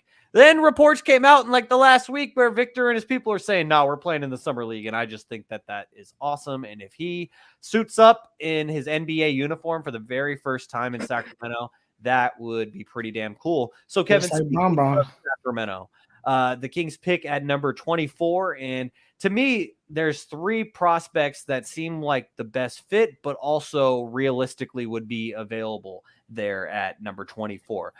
2 of them we have talked about a lot. The first one being Imani Bates, who you and Jaevon, Kevin, you guys back and forth about him a lot. Damn, I was gonna say that he's a guy who has top 5 talent, but then he has had some off the court issues that have led to him transferring from Memphis, but he is still a top talent. So there's Imani Bates. Then there's Chris Murray, the twin brother of Keegan on the Sacramento Kings, coming out of Iowa. But then there's also Jaime Jaquez coming out of UCLA, who he lit the league on fire, or he lit college on fire, I should say, when Jalen Suggs was battling against him in the Final Four. And so those are the 3 names that I'm kind of eyeballing for the Kings there at number 24. What do you think, Kevin? I'm not going to lie to you. It took me a long time to really be sold on Chris Murray. I thought when I would see mock drafts of the Kings taking him at 24, it's really just lazy, just because we have Keegan, we're just going to draft his twin. But I looked at the numbers and Duke can shoot it. He from his freshman to sophomore leap, he really had to play behind Keegan this freshman year. Yeah, he's left-handed. And he got to run the show and do his thing. But out of those 3 names, I'm definitely going to root for our Imani Bates. For him to average 19.2 points and 6 boards, shooting 46% from the field. Everyone wants to talk about his Memphis season. That was literally his senior year of high school. He reclassified to go to Memphis. knowing he couldn't go to the draft because he wasn't going to be old enough. So I think that was, you're getting your feet wet, you're throwing you in the deep end. You have all the hype. You're playing with Jalen Duren, another top 10 kid in the country, with Penny Hardaway. So just playing with a lot of that, and just being in that culture and being in that field and seeing him go to Eastern Michigan and really do his thing. I really wasn't sold on him. You guys can want to mention the group chat. Toddy was preaching it since Eastern Michigan played Michigan game 1. Toddy said, Kevin, win that game. turn on the TV, Kevin. Watch Imani Bates. I'm like, Toddy, I don't care about it, but I'm sold. We definitely needed another 3-and-D kind of guy. And like Shaun mentioned, he has top 5 talent. If you would have told me more than 3-and-D three years ago, people were talking about Imani Bates be number 1. It was him and Victor. And he kind of fell off, but I definitely think Imani Bates can definitely come in and be a huge piece for us. And, him alongside Malik Monk coming off the bench, we'd just only improve our bench unit. Oh, I love that. Okay, well, Jaevon, you love it. I know you're not a Kings fan, but this is the Sacramento-based podcast. So who should the Kings target at 24 that's realistically going to be available there? I was seeing Chris Murray a lot, Keegan reference. I was seeing Jaime Jaquez. I think that's probably the road that you guys will end up going down. But as far as people I want you to draft, it's got to be Imani Bates. It has to be. Has to be. It really has to be. Imagine him coming off of the bench for this now Kings team, who is, fresh off the playoffs, number 3 seed, whoop-de-whoop-whoop. If De'Aaron Fox is a broken finger hand away from advancing, you add Imani Bates to this, I think he can give you a lot of scoring off of the bench. He's a guy that can definitely give you he'd be basically the powder keg off the bench. And I think he comes in summer league in front of those Sacramento fans and he lights the whole thing on fire. A lot of people are going to start talking about him. But what I realistically think is going to happen is probably Jaime Jaquez, a guy a big that you guys always, we need a big, a guy that can shoot. Somebody. This is the guy that he can shoot it now. He's the guy, if you guys watched him over his years at UCLA, he can definitely clean the glass and he can shoot. He'd probably be a guy that would probably end up coming off the bench. So he's like some bonuses higher or shorter. I think he's like 6'10". I think he's like 6'10", if I'm not mistaken. But I think you're mistaken. I seen him in person. He's like 6'6". He gets buckets. I'm not gonna lie, but he's little. Yeah, bro, he's tiny. He's a forward. I don't know why you keep talking about a big man. He's 6'6". Just because he played big man at UCLA. Yeah. I think that he'll probably come off the bench, just be a guy that can stretch, another guy that can stretch the floor, a wing-ish type. We got player. Metu, but Metu can't shoot. But Metu ain't coming back here. Sorry to break it to you. Guy. It's business time. I think you guys will end up drafting Jaime, but I want you guys to draft Imani Bates, or we'll take him. Okay, Garry, who do you think the Kings should draft at number 24? To be honest, I have no clue. I'm not gonna lie to you, but I like all these players. Amazing analysis. I'm being honest. I don't lie. I don't know who. Appreciate it. I told you I'm a novice in terms of the draft, in terms of who's coming out. I like to see them when they set foot in the league. But I'm not gonna lie. Obviously, us being Kings fans, us know about Keegan Murray's brother. Obviously, it'd be cool. I know Kevin said I would still say, yeah, I don't care whose brother's who. Obviously, you should pick with this is business. Chris Paul went on Good Morning America today after he got traded and said, it's business. I'm an NBA vet, so just like it's business like that, they should obviously pick the best player that's going to help us win. Like Kev said, it's winning time, it's go time. So we got to be, feelings might get hurt, things of that nature. We got to do best things, what's best for our Kings organization. But like you said, hey, he's a guy who's a similar height as his brother. You know what I'm saying? He can shoot as well. Like Kevin said, he was putting up great numbers in college. He played there for a few years, so he got a little bit under his belt. I'm pretty sure he probably learned a lot of little hints and tricks from just being Keegan's brother now, just his rookie year. You know what I'm saying? Just talking to him probably. Obviously they have their own individual seasons in their own places, but that's just being probably helpful, especially during this time, during the, basically setting your brother up for, what's to come. So that's a cool thing for him. Again, Imani Bates, we know he is the top ranked talent that I feel like that'd be great for our team as well. So I feel like a lot of these guys that we're talking about, I feel like can fit perfectly. The good thing is that I feel like, again, we were deep. We made a good run last year. We obviously were close to making the second round, just a Steph Curry 50 ball away from getting to the next round. And, yeah, so I feel like we just need a couple things here and there. I felt our main focus, obviously, is going to be a little bit more towards who we're going to get in the offseason in terms of free agency, maybe to pick a couple guys up, sign some key guys. And I know we don't sign. I mean, I don't feel like Vaughn. I thought Vaughn was about to shake his head like, you guys don't sign nobody. But hopefully we can sign some guys that, see potential and a great culture in Sacramento now. And I think that also, being in Cali, not too far away from everywhere else. Also, I think the main thing is that, hey, trust in Monty. He's been doing a great last few years of draft. I already know he drafted Davion. He drafted who we traded away, obviously, and Tyrese, so a great player. So he's been having a good draft, I feel like, as a GM. So I think they're going to do their due diligence and make the right decision, the best for the Kings. So it's going to be cool to see who they can get here to fit our puzzle. Any of these guys, I feel like, would be cool. I don't know about the Jaime. He gets a lot of buckets, but like we just discussed, we need more height on our team right now because especially as we know, we're going to have to go through the Joker now. The league is changing a little bit. Steph Curry and them, made a small ball for a little bit, and nope, and they're kind of going back to how it was before. You need a couple big guys on the floor. Now those big guys just got to be able to shoot a little bit. So I would say, keep in mind we're going to be playing KD and his long Phoenix Suns and maybe obviously the Lakers with Anthony Davis, big body self, and the Joker. So those are the guys we're going to have to get through to get to the finals. I don't know, Ja? Well, the news came down. Oh, Do sorry, we see Kevin. Go any ahead. Monty Magic? I got a hot take for you, Toddy. This is for the hotline. Chet Holmgren plus 450, rookie of the year. We can move on. No. Hell no. Ooh, that's actually kind of low. It's already in Just France. throw some money on? It's already in Chet France. Holmgren, you'd be surprised. He's had a year in the lab. Nah, but they got a lot of players on his this team, That'd though. be, that'd be a good. You're not going to that'd score be- enough. That's good value though. Plus 450 is great You value. don't know. It's already in France. It's in France. It's got As his we've name seen on it this already. year, it goes to the guy scoring the most buckets on the shittiest team sometimes. Man, But hey, hey. he'll be a playoff team. He'd be a good team. Sean, do we see Curl was going any crazy. Monty though. Magic during this draft? Like, are there going to be any trades? Maybe we know he's an aggressive guy. Usually, he's had great draft picks, as Garry already mentioned. Do we see maybe the Kings kind of moving up in the draft a little bit? Maybe getting in the top 10. Maybe they might. What do get a the top Blazers 10. do, Who guys, knows? too? Do you guys want to see Jaevon go crazy right now? I do. So I got Sports Center muted on my TV in front of me, and I just saw a player featured because they're talking about the Bradley Beal trade. The Kings aren't going to get Bradley Beal. But I saw another player featured on my screen when they were talking about Bradley Beal. I saw a Kyle Kuzma. Kuzma! Javon? What do you think about Kuzma. Kyle Kuzma? Maybe I a want draft day Siakam. deal for Kyle Kuzma? See, no, that's the wrong Toronto player, Garry. We're not even talking about Siakam right now. If anything, it's OG Anunoby or Kuzma. I know, but mean- they've been trying to give too much for OG. All those deals you guys been Raptors sending are them, some of them are clutching all, horrible though. deals. He's a superstar guy.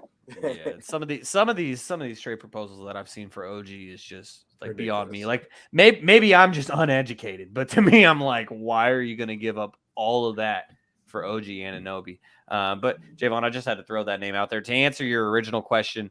I wouldn't be surprised if Monty got active on draft day. He's very good at his job. I think he's proven that, and that's why he got the executive of the year. That's why he got the contract extension. And I'm going to choose to be a little bit like Garry here, and I'm just going to wait and see. And we will talk about it more on next week's episode of Stats Over Politics because we got plenty of NBA topics to get to, but we can't get to them because everyone wants to stay on the same topics. What's up, Garry? I don't know. I got two topics we're doing. What's up? Should the Blazers trade the pick or what? Because we're going to see Dame. We're gonna talk Yes, about you will. we're gonna talk about that a little bit later. We got it planned out. We're gonna talk about it a just little bit making later. sure. I got you. We didn't So talk about Ja Chris Paul Morant, either. Which LA? the Clippers. I Go talked ahead. about that last week. I said it before the trade. He's gonna be a Clipper. I said Lakers. All right. Okay, well, I guess I mean I'm just saying. Do you want talking to make shit, John, no keep no going. but no? Do you want to make a bet because you sound extremely confident in No, that? then Because I don't make this bet because it's not no winning involved. It's what Chris Paul's heart desires. I don't know what his heart desires. I don't Okay, get it. but you're confident in your prediction. I thought you were I confident. think Gotta if he stand wants to 10 toes win, on it, Garry. if he wants to win, go to the Lake Clipper. No, go. I'm sorry. Go to the Well, Lakers, Chris Paul. Go to the. You already did. You already was in the filthy Clipper locker room before this. You already know how it smells like filth in there. Go to LeBron's locker room. I didn't want to say Lakers. Go to LeBron's locker room, filled with champagne and championships. Right, Oh, Kev? Gary, you may be educated on locker rooms, but I don't know if you're too educated about the Staples Center locker room. So we'll keep it moving, and we'll get to Ja Morant, as he has been suspended 25 games by the NBA for flashing a gun on Instagram Live for the second time, as Jaevon and I are showing you guys. Yeah, it was a lighter. He's dangling it around. Apparently, it was a lighter. Apparently, it was a toy gun. But Ja Morant gets 25 games, which is the longest suspension in the era under Adam Silver. I guess Miles Bridges was a little bit less. He was like 20, I think. Was that the case, or was Miles Bridges a little bit more? I know that it was really close to the Miles Bridges suspension, and that's, I guess, how everyone justified why it's only 25 games. The NBA Players Association, of course, was very upset that it was 25 games. Thought it was way too much. On top of the 25 games, there are also prerequisites on top of it that he has to complete a program to basically learn from his past transgressions. And the Players Association thought that was kind of ridiculous. So, Jaevon, you and I like to joke about the dangler with our cell phones, but what do you think about this situation? Do you think that 25 games was appropriate? Was it too much? Was it not enough? Sounded about right. I was just under the assumption just about, how all the reports saying it's going to be a hefty suspension and this, that, and the third. And then it was 25. I thought they were going to come out and say 50. I was preparing for the worst pretty much. And I'm pretty sure Ja was too. He's a repeat offender now, and this is the first time he's flashed a gun on Instagram Live. So you're like, hey, man, we going to give you 8 games the first try. When it first happened, it was in the club. Me and Kevin were like, I was like, 20 games. You got to give him 20. Kevin was like, come on, man. 20 games? That's a little too much. And then they came out and said 8 games, which was really like 3 because he had already missed a whole bunch of games because, like, he's stepping away from the team, this, that, and the third. Now it's like, all right, you're on live again, and then your friend tries to hide the camera. I don't think your friend would hide the camera if it were a lighter. Like we said, repeat offender. The new jobs are coming out this weekend, I think. Those are hard. Kev, did you see those the new sneakers that are coming out? Ja Morant, go buy Ja Morant shoes, y'all. Support him, while he's gonna be on unpaid leave, as we like to call it. So I don't, it's just, it kind of sucks because you're rooting for Ja. You did the whole Jalen Rose interview, and it was like Jalen Rose asking him whose gun was it, and this, that, and the third. He said it wasn't my gun. And he went on a little tour. I wouldn't say a tour, but he tried to go on Jalen Rose's little show and kind of clear his name a little bit. And then for this to happen, Adam Silver was kind of talking about it like it was the damn Super Bowl. They kept asking about the Ja situation when he was, doing finals press, and they kept asking him about Ja stuff, and he wasn't too afraid to answer those questions. So I think 25 games is a solid amount. He does not qualify for what is now for the league awards now because 65 game minimum, so he's going to miss out on a little bit more change. I think Shaun kind of came out with how much money he's going to miss with the suspension, but I don't know if he factored in what he could have made if he would have been an all NBA team as well. But I think Ja's going to pretty much learn his lesson. Does this hinder the Grizzlies from making the playoffs? I'm going to still say no because the record without Ja is actually really good.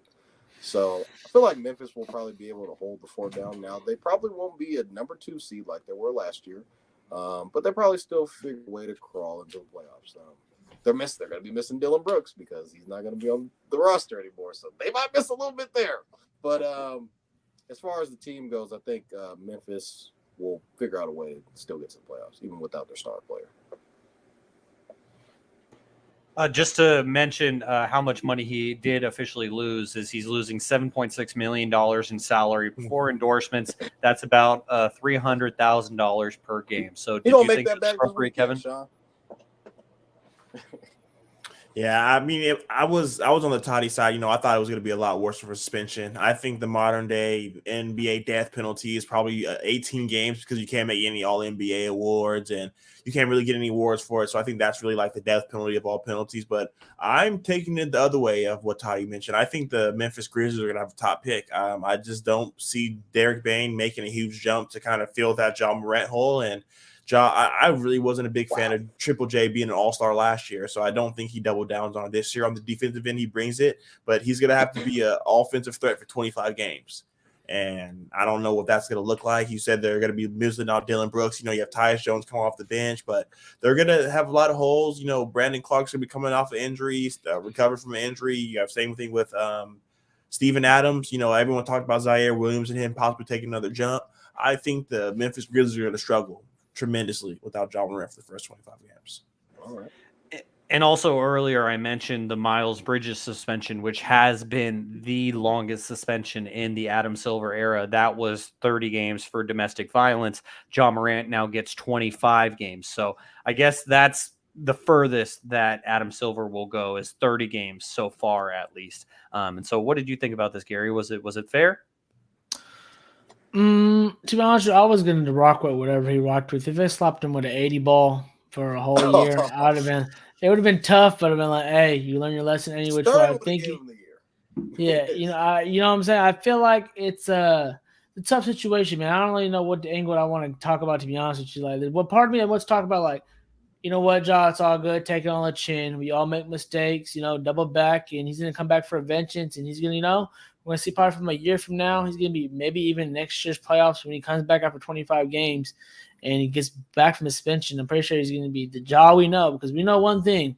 Him on the court ain't really no question at the moment. He always shows up on the court. He does his thing, and he shows up for his team as a leader on the court and shows up to play. So that side of the ball, I can't wait to see him come back and prove everyone that, he's still that guy, and he just made a mistake off the court, and he's going to be fixed that. Part of me wants, just say, like, hey, you got your, you basically got two chances where, not too many things that took away from you. Obviously, a lot of money is being lost due to this season, a lot of this last year, this year, and things of that nature. But at least, this is a sign for him, obviously, to, handle your business early. You still got a lot of years to – you can't really make money back and lose, to be honest. But you can always, he's always going to be a way to – get that back again in a way, and show that can be a face of the league, a face of the franchise. And I feel like he can't. I mean, we already know he's the face of the franchise, but being a leader on and off the court for the NBA, because I know you guys also know that a lot of these players on these teams that like LeBron, KD, whatever we say about them on the court and the narratives, things of that nature that makes us love this game and stuff like that. All these guys are really nice guys and real responsible guys off the court. Pretty much, they're really give back, and they really be role models to a lot of these young kids. And I know Ja knows that he's like one of the most influential athletes right now we have in sports, especially in the NBA, being just a crazy athleticism, just what he draws as a box office attraction to the league. So I just hope that, he takes that pride and obviously that mantle serious now going forward, that he makes everyone proud of him being an NBA player, and just make the right decision. We all have made bad decisions in our lives, so I feel like him just learning, this is a good, solid slap on the, I wouldn't say slap on the wrist, but a solid suspension where he's going to have to learn his lesson. He's also going to, I think Adam Silver, like you guys keep mentioned, kind of gave him that leeway where, but prior to in the previous regime with David Stern, maybe would have been more hardcore. And that was his way of, teaching you a lesson. I think, again, he's kind of teaching him a lesson where he's saying, I'm teaching you a lesson, but hey, I'm giving you some time. You can have another 60 games to come back and erase that whole narrative and make, Kev said they might not make the playoffs, but hey, 25, they go they go 500 in that whole thing, and boom, he's back. They're cooking right where they need left off. So I don't think that's going to be too much of the impact. I for sure think they're going to make the playoffs. So I don't know. Kev, that might be another hot take from Kev right there to get clipped. The Grizz don't make the playoffs next year. It's a lottery pick. So I think they're going to make the playoffs. Again, I don't think maybe top two, just like you said, because they might have a rough start. But then again, like Vaughn said, this team got a lot of heart, guys. They got a foundation. They know how to play without Ja. Let's see who they bring back this offseason to really help improve this team to keep that consistency going, because, it's not the same team just showing up next year, like a lot of the same parts. But we're going to see. Everyone knows that they're going to be out Ja. So you obviously, like Kev said, they're going to be a lot of focus on Bane, knowing that Ja is not going to be there. So we're going to see how they do. I do think they're going to still be in the playoffs, and I feel like Ja is going to come back from this. We're going to forget about this whole thing. It's going to be a little bit blip in the whole long run of a great career, I think, that's going to be in Ja Morant. Yeah, regardless of whatever happens on the basketball court, I just hope that Ja gets his head right, because after the second incident and where He said he loved all of his family members, and then he just said, "I'm out." He claimed that was just for social media purposes, but then people like went and did a wellness check on him because they just wanted to make sure he was As okay. they And should, like, man. and at the end of the day, like regardless of whatever happens on the basketball court, like I just want Ja Morant, the human being, to be okay. And then after that, whatever happens after that is gravy, and it's great. On top of that is Jaevon. Yeah, I was about goes to say back. after we get on him about being serious, then we can make fun of him for making a dumb mistake for sure. Like Monke's waving the dangler. 'Cause Well, it for yeah, and sure was a dumb also mistake. I just want Amin El Hassan my to know God. that What the is- Fox family, they're doing great. As is here's this? here's the news that Ja Morant got suspended 25 games on First Take. Here's the Fox family, very happy in the gym, putting in work in the off season. The Fox. family. Gary, Kevin or Sean, Gary, why you didn't does see that? this even matter? No, what is that? The What is context that? behind them taking a picture and what? I don't understand. What it is, Gary, is just Reese De'Aaron's wife posted just a family picture of them like hanging out in the gym at their house or whatever, and then you can see on the TV in front of it that it's First Take on the television, and what they're discussing is that Ja Morant just got suspended 25 games by the NBA. And what Jaevon was alluding to there in his special voice was that Amin El Hassan, who used to work for ESPN, he now works for Dan Le Batard's network. He once said that De'Aaron Fox or Ja Morant is the player that De'Aaron Fox wishes he was. And now here we Ouch. are a couple of years later. Ja Cold Morant world. can't Freezing cold fucking, takes. yeah. I'm just gonna leave it there. De'Aaron Fox Fox, handles his business every which way. So Hassan, whatever my guy's name is, smoking on some crack rocks for sure. yeah, just call him Amin. That's all you need to know. He is Amin. And so now get into more NBA news. Michael Jordan, the greatest of all time, potentially. Kevin doesn't think so, but Michael Jordan, he has sold the Charlotte Hornets for $3 billion. Rats. The caveat of this is, and the unfortunate news with it is not the fact that Michael Jordan made like over $2 billion in profit since he bought the team back in 2010. But the bad news of it is that Michael Jordan was the only minority owner in the NBA. Now he's sold his stake, and now there's 30 non-minority owners. And so, Kevin, you can pick this up where you want, but what do you think of this news about MJ selling his stake of ownership in the Hornets? Man, I'm happy. You know, it was when you think of Michael Jordan, you think of the 6 rings, you think of the flu game, you think of all these things that he does. But 13 years and for their record to be 423 and 600, it's not a good look on him. You know, they made it to the playoffs twice and lost in the first round. And we always talk about GMs. We were talking about how Monte McNair has been coming up. He's made some bad decisions. I don't know if you guys know this, but he drafted Kwame Brown #1 over Tyson Chandler, Paul Gasol, Zach Randolph, Tony Parker, and Gilbert Arenas. Then just for the record, that was when he was with the Wizards. Yeah. And then he doubles down and drafts Adam Morrison over Brandon Roy, Rudy Gay, and LaMarcus Aldridge. So they just really weren't able to build around the team. You know, everyone talks about when he drafted what's the dude from Kentucky with the jump shot? Michael Kidd Gilchrist. Oh my goodness. Kid Gilly, baby. Geez, so he made a lot of mistakes, but now they kind of get to make up for it. You know, they got LaMelo Ball, and now they have the #2 pick in this draft. So he's kind of leaving them better than he found him, and hopefully the next people get to kind of make better decisions, and we get to see this franchise take that next step with LaMelo Ball and whoever they take at the #2 pick. Jaevon, Michael Jordan has sold his stake in the Charlotte Hornets for an estimated $3 billion. He bought his stake in 2010 for $180 million. So I mentioned a $2 billion profit, nearly $3 billion profit for Michael Jordan. So what do you think about this news, Jaevon? Came a long way from slapping Malik Monk upside the head. I just think, you know, MJ has had a bunch of moments. We saw when they were playing against each other a long time ago. When Broomsticks. When they swept him, and then he like did a windmill Mug. in Charlotte, and he was just staring down Michael Jordan, which was pretty cool.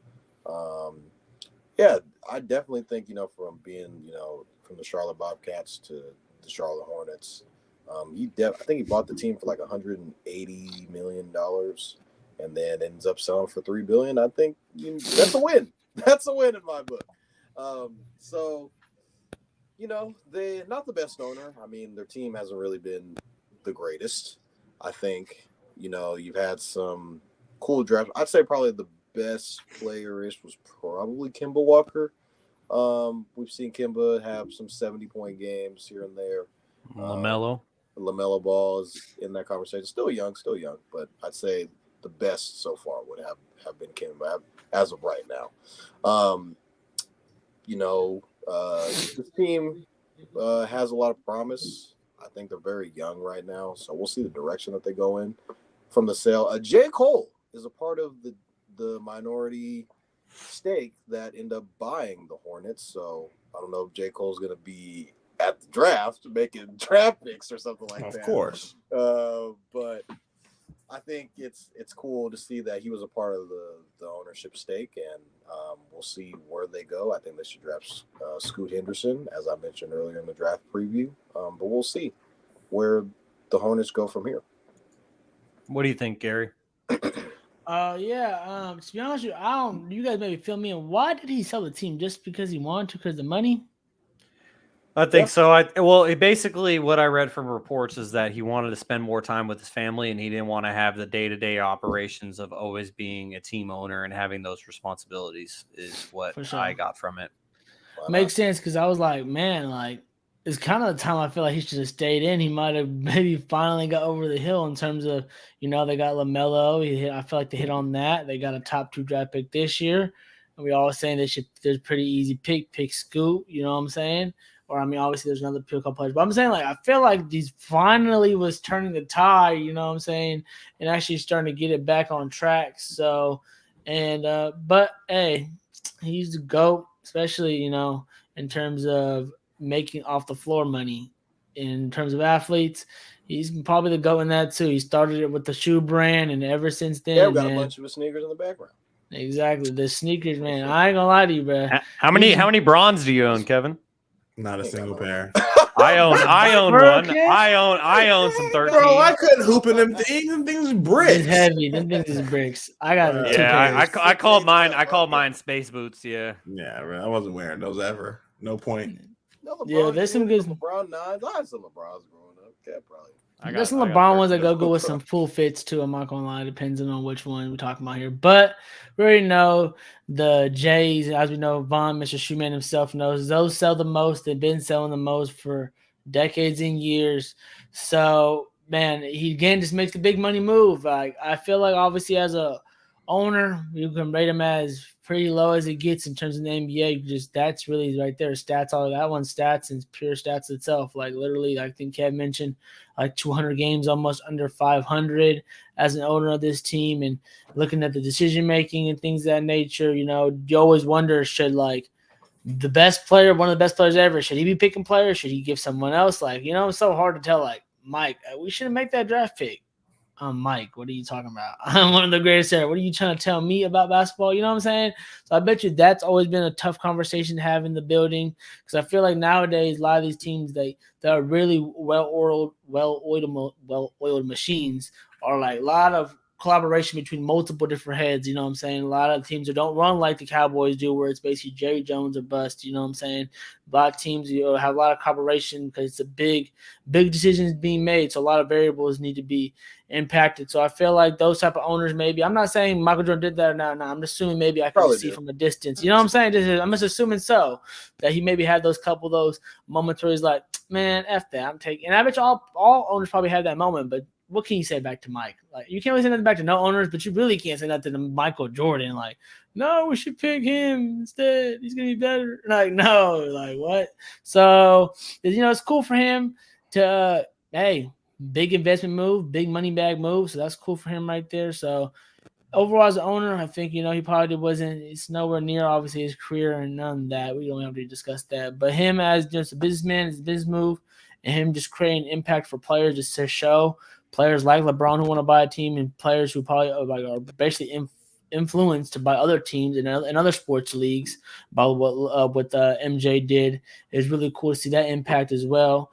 And yeah, I feel like we're going to see what Mike does next, and hopefully he gets to chill back and relax in his mansion to just relax with his, I'm assuming his kids and his extended family. Probably got a lot of little grandkids running around too. So, And Michael Jordan and his ownership of the Charlotte Hornets is ultimately why he's no longer friends with Charles Barkley, who was one of his best friends at one point, because Charles Barkley's job as an analyst on TNT made him give an opinion on what Michael Jordan was doing as an owner. And at the time when he criticized him, he was drafting players like Michael Kidd-Gilchrist, and he deserved some slander. Where is he And he playing didn't at? like China. nowhere.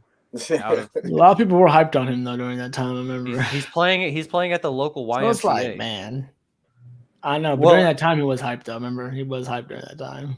Okay, well, I there's don't hype know for why. Brandon Miller too, and he's going to be a bust. Stop! Anyways, so Shots. There it is. the point I is, hate this. It's a guessing game in these drafts, to be honest. Sometimes. I will never ever forget when I called my shot and I said Jahlil Okafor will be a Oh. huge bust, and boy, oh boy, did that work out for me. I mean, obviously, you don't They want did to pick root 3 for these guys guys. to fail. You don't want these guys to fail, but you're also understanding that there will not be not 100% of the guys are going to succeed, and so you got to kind of pick and choose, and we Hopefully make our pick right. predictions here and there. Exactly, and Is Vaughn in the bathroom, bro? I know y'all see this. he We're on the toilet. Well, I was like, Gary- wait, I just watched Gary- the other background, Vaughn. I don't like the. You guys got me, man. It's the I like the secret other thing you had going on in the back. What was that before? Like a flag or something? That was a cool little death row. Well, Was it death row? Gary, I Flag? wasn't going to say anything about it because earlier his connection was absolute dog shit, and we could hardly. Oh, he hear him. moved on. Okay, he moved. So okay, if he's gonna be wherever it works, then I'm not gonna say a single word. But yeah, his girlfriend Soph made a Tupac painting, which was pretty. that was clean, Vaughn. I forgot to mention that when I seen it. That Y'all was need clean. paintings. Hit her up. There Yeah. you go. So anyways, guys, now let's keep it moving and let's get to the news that Draymond Green declined his $27.6 million player option with the Golden State Warriors today. When I first saw this news, I thought nothing of it. I was like, okay. And because I figured that he'd end up signing with the Warriors. But With then an Kevin extension. sent something in our Instagram group chat, which was a report from Anthony Slater of The Athletic, who, to Big me, J. he's one of the main guys Big who's J. tapped in on the Warriors. He's a Big J journalist. And according to Anthony Slater, Draymond already told Steph that he does not intend to re-sign with the Warriors. I don't know if there's any validity to it, but if that is true, then that is big news. Send it to the mailbag. Send it to the mailbag for Draymond Green show. Send it to the mailbag. There you go. And so, Kevin, you are a LeBron expert as much as Gary loves him too. LeBronologist. And a lot, as Jaevon says, LeBronologist. And so a lot of people were saying that Draymond wants to go wherever LeBron is. And so do you think there's any validity to, number one, that, but also to the report that I talked about from Anthony Slater that apparently Draymond has already said his goodbyes? It's hard. I really can't see him in another jersey. Everything he's done, everything Draymond's known for is everyone says, it's because he played with this big three, and you really got to go try to tarnish that resume by going somewhere else because your pride's hurt.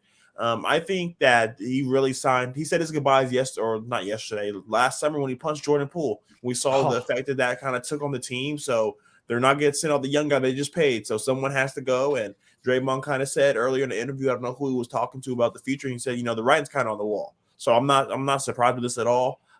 Seeing him with the Lakers, I don't really know how good of a fit that is because now you'd have to put LeBron at the 3. And at 40 years old, I don't know. LeBron at the 3 is the best move, and Draymond's another non-scorer. So I don't really know how that's going to work. But defensively, I love it. So if they can change the rules to be like football, where you can change sub in on both sides of the ball, so that would be really beneficial. But I just don't really see what Draymond Green brings to any team that's not the Boston Celtics, a team like the Warriors, a team like the Suns that has the superstars around them. They just need a facilitator. That's all they need, a facilitator and a guy that's going to lead their defense. So whatever, I really see him flourishing in that kind of role. I don't see him Kings, kid? No, absolutely not. I knew you were going to say that. No, he stepped on Sabonis, bro. You don't need him. Nah, he stepped on Sabonis. You don't need him. Why not? Hey, man, stepped on Sabonis' head. What happens when he try to square up with AD? Chest. Then what? That ain't happening. It ain't That's what I was gonna mention here.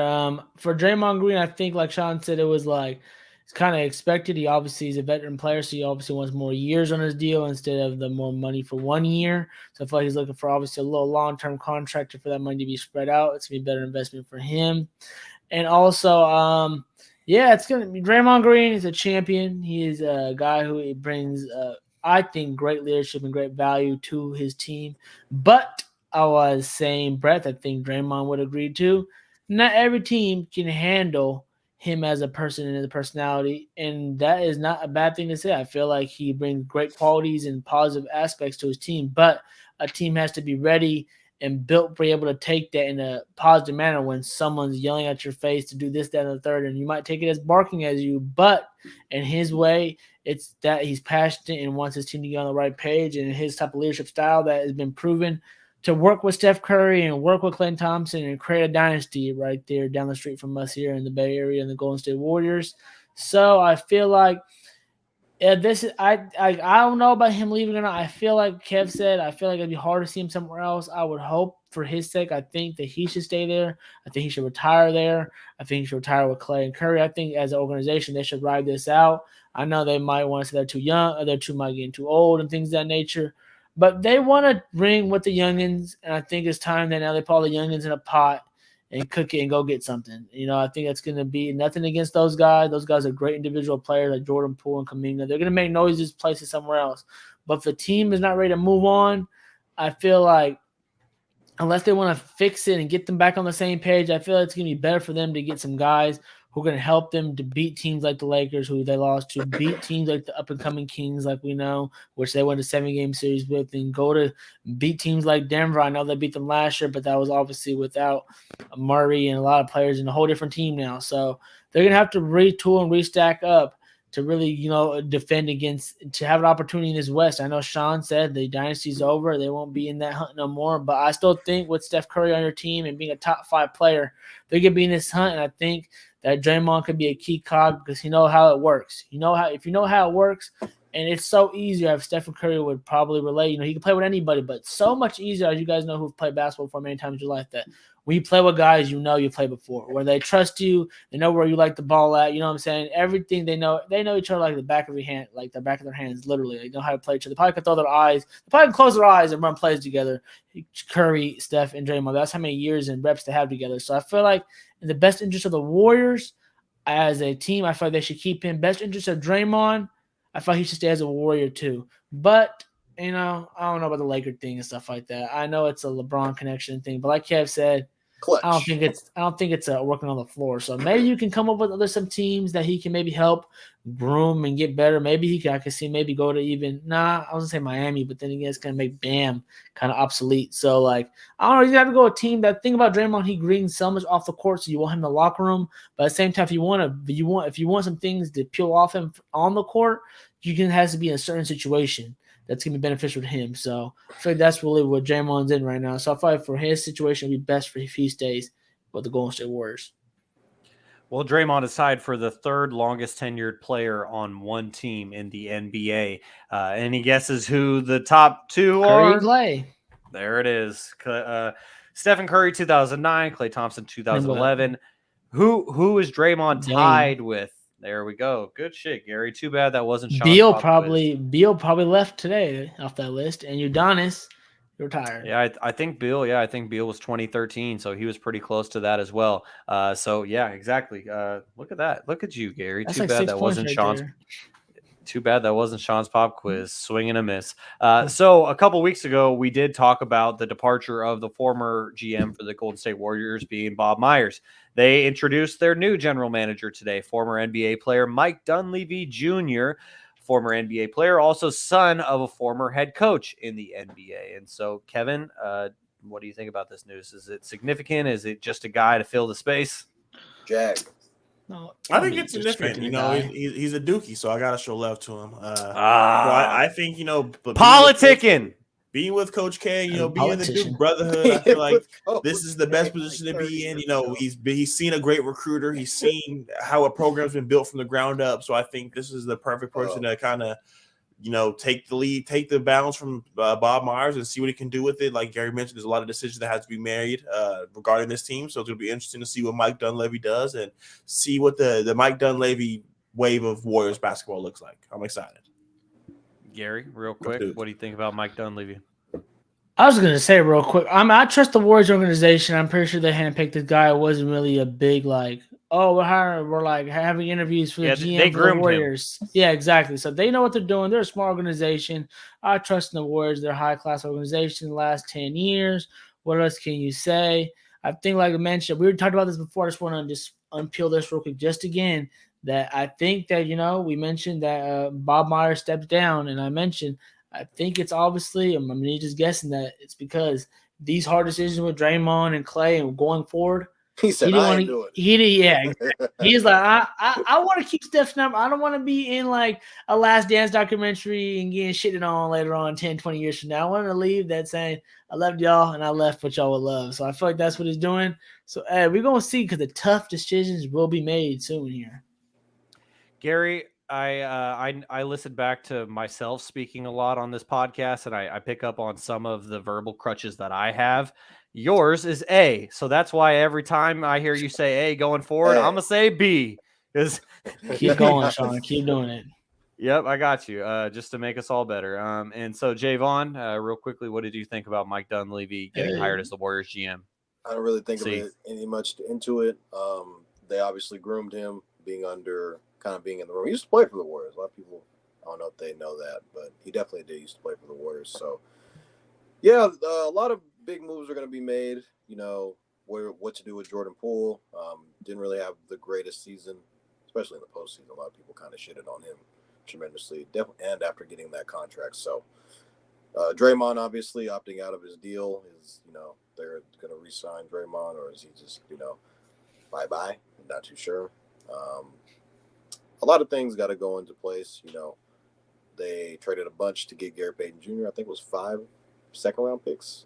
So are you going to move Gary Payton Jr.? He didn't really play too much in the playoffs. A lot of people were like, GP2, he's going to lock down De'Aaron Fox and all this, that, and the third. And, it didn't really do too much. So we'll see what he does. Do you trade the young guys, Moody Moses? Kuminga, is he still going to be a part of the plans? Don't really know too much. So we'll see what Dunleavy Jr. does in the future as GM. Are they going to try and make a splash at the draft? Probably not, but not too sure what they'll do. I don't think this is like a oh my god hire. I think it's just like, all right, just try not to fuck this up. We got Clay and we got the Splash Brothers on our team. Don't fuck it up. So Lou Williams, he announced his retirement from the NBA today, and just point blank period, I'm going to ask you all, is he the greatest sixth man of all time? Kevin, Lemon Pepper Lou. Greatest sixth man of all time. He has the most points off the bench in NBA history, 3 sixth man of the awards, 17 seasons. He had 14,373 points, including the playoffs. The only person I would say even could be considered as a 1B is Jamal Crawford. They both have 3 awards. Manu, everyone talks about Manu. He only had 1. And the thing with Manu is he really was a hybrid. He came off the bench, but he was also in the lineup a lot. Jamal Crawford and Lou Williams were kind of always considered as 6 men. So if you're going to compare the two, I would definitely say probably lean more to Lou Williams just from the points aspect.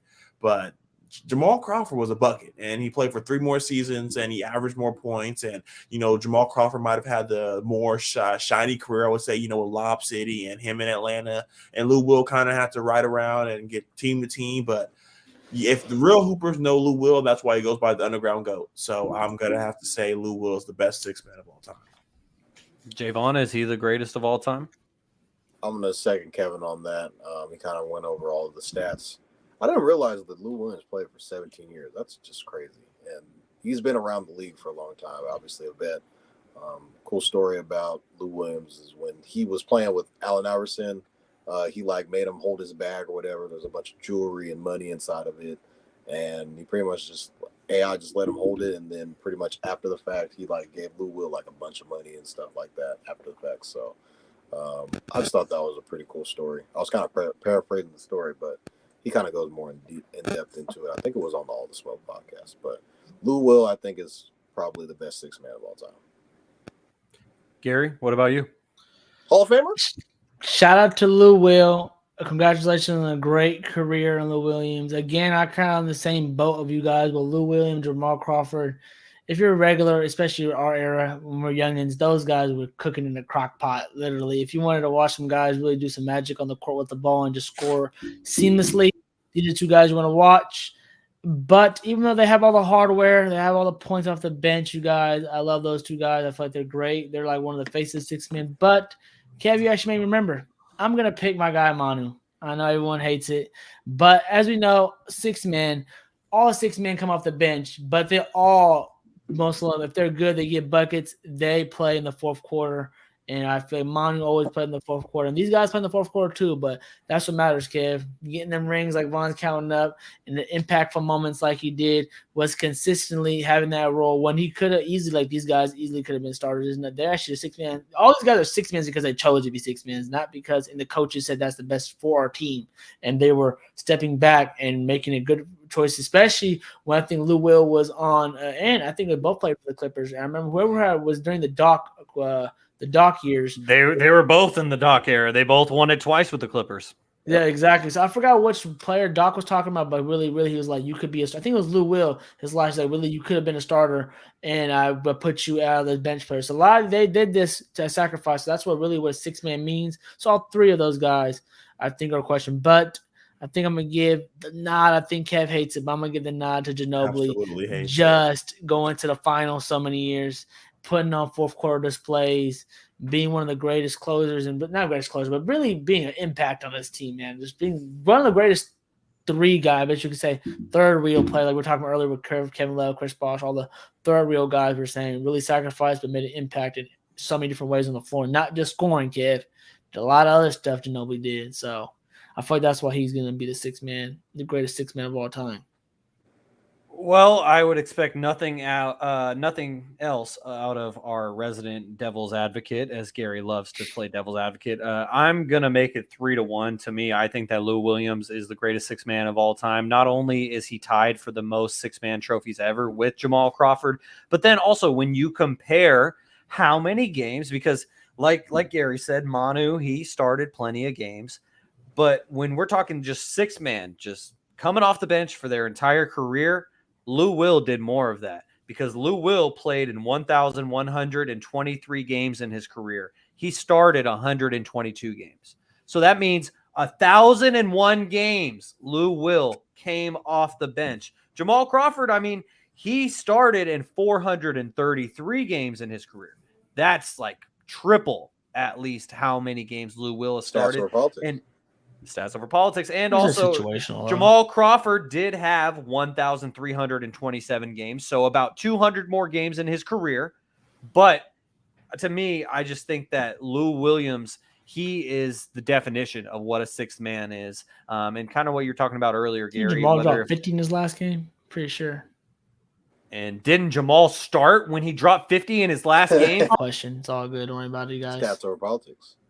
Yeah, it's politics. Stats. Politics. I mean, sorry he played with Tony Parker, not Chris Paul. Exactly, he did great. And Tony Parker, yeah, and he was top two punches together when Timmy wasn't around.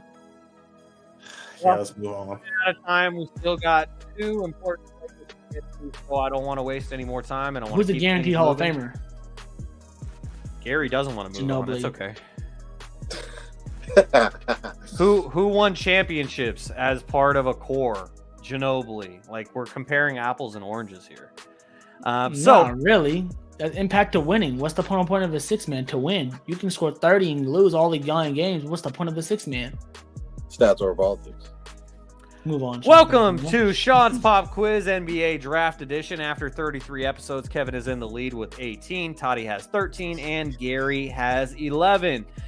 Since we switched around the format at Gary's request, Gary will be going first because now we're going to have last place go first and first place go last. I also have two bonus questions this week. So we got one for each of you, and then we got two bonus questions.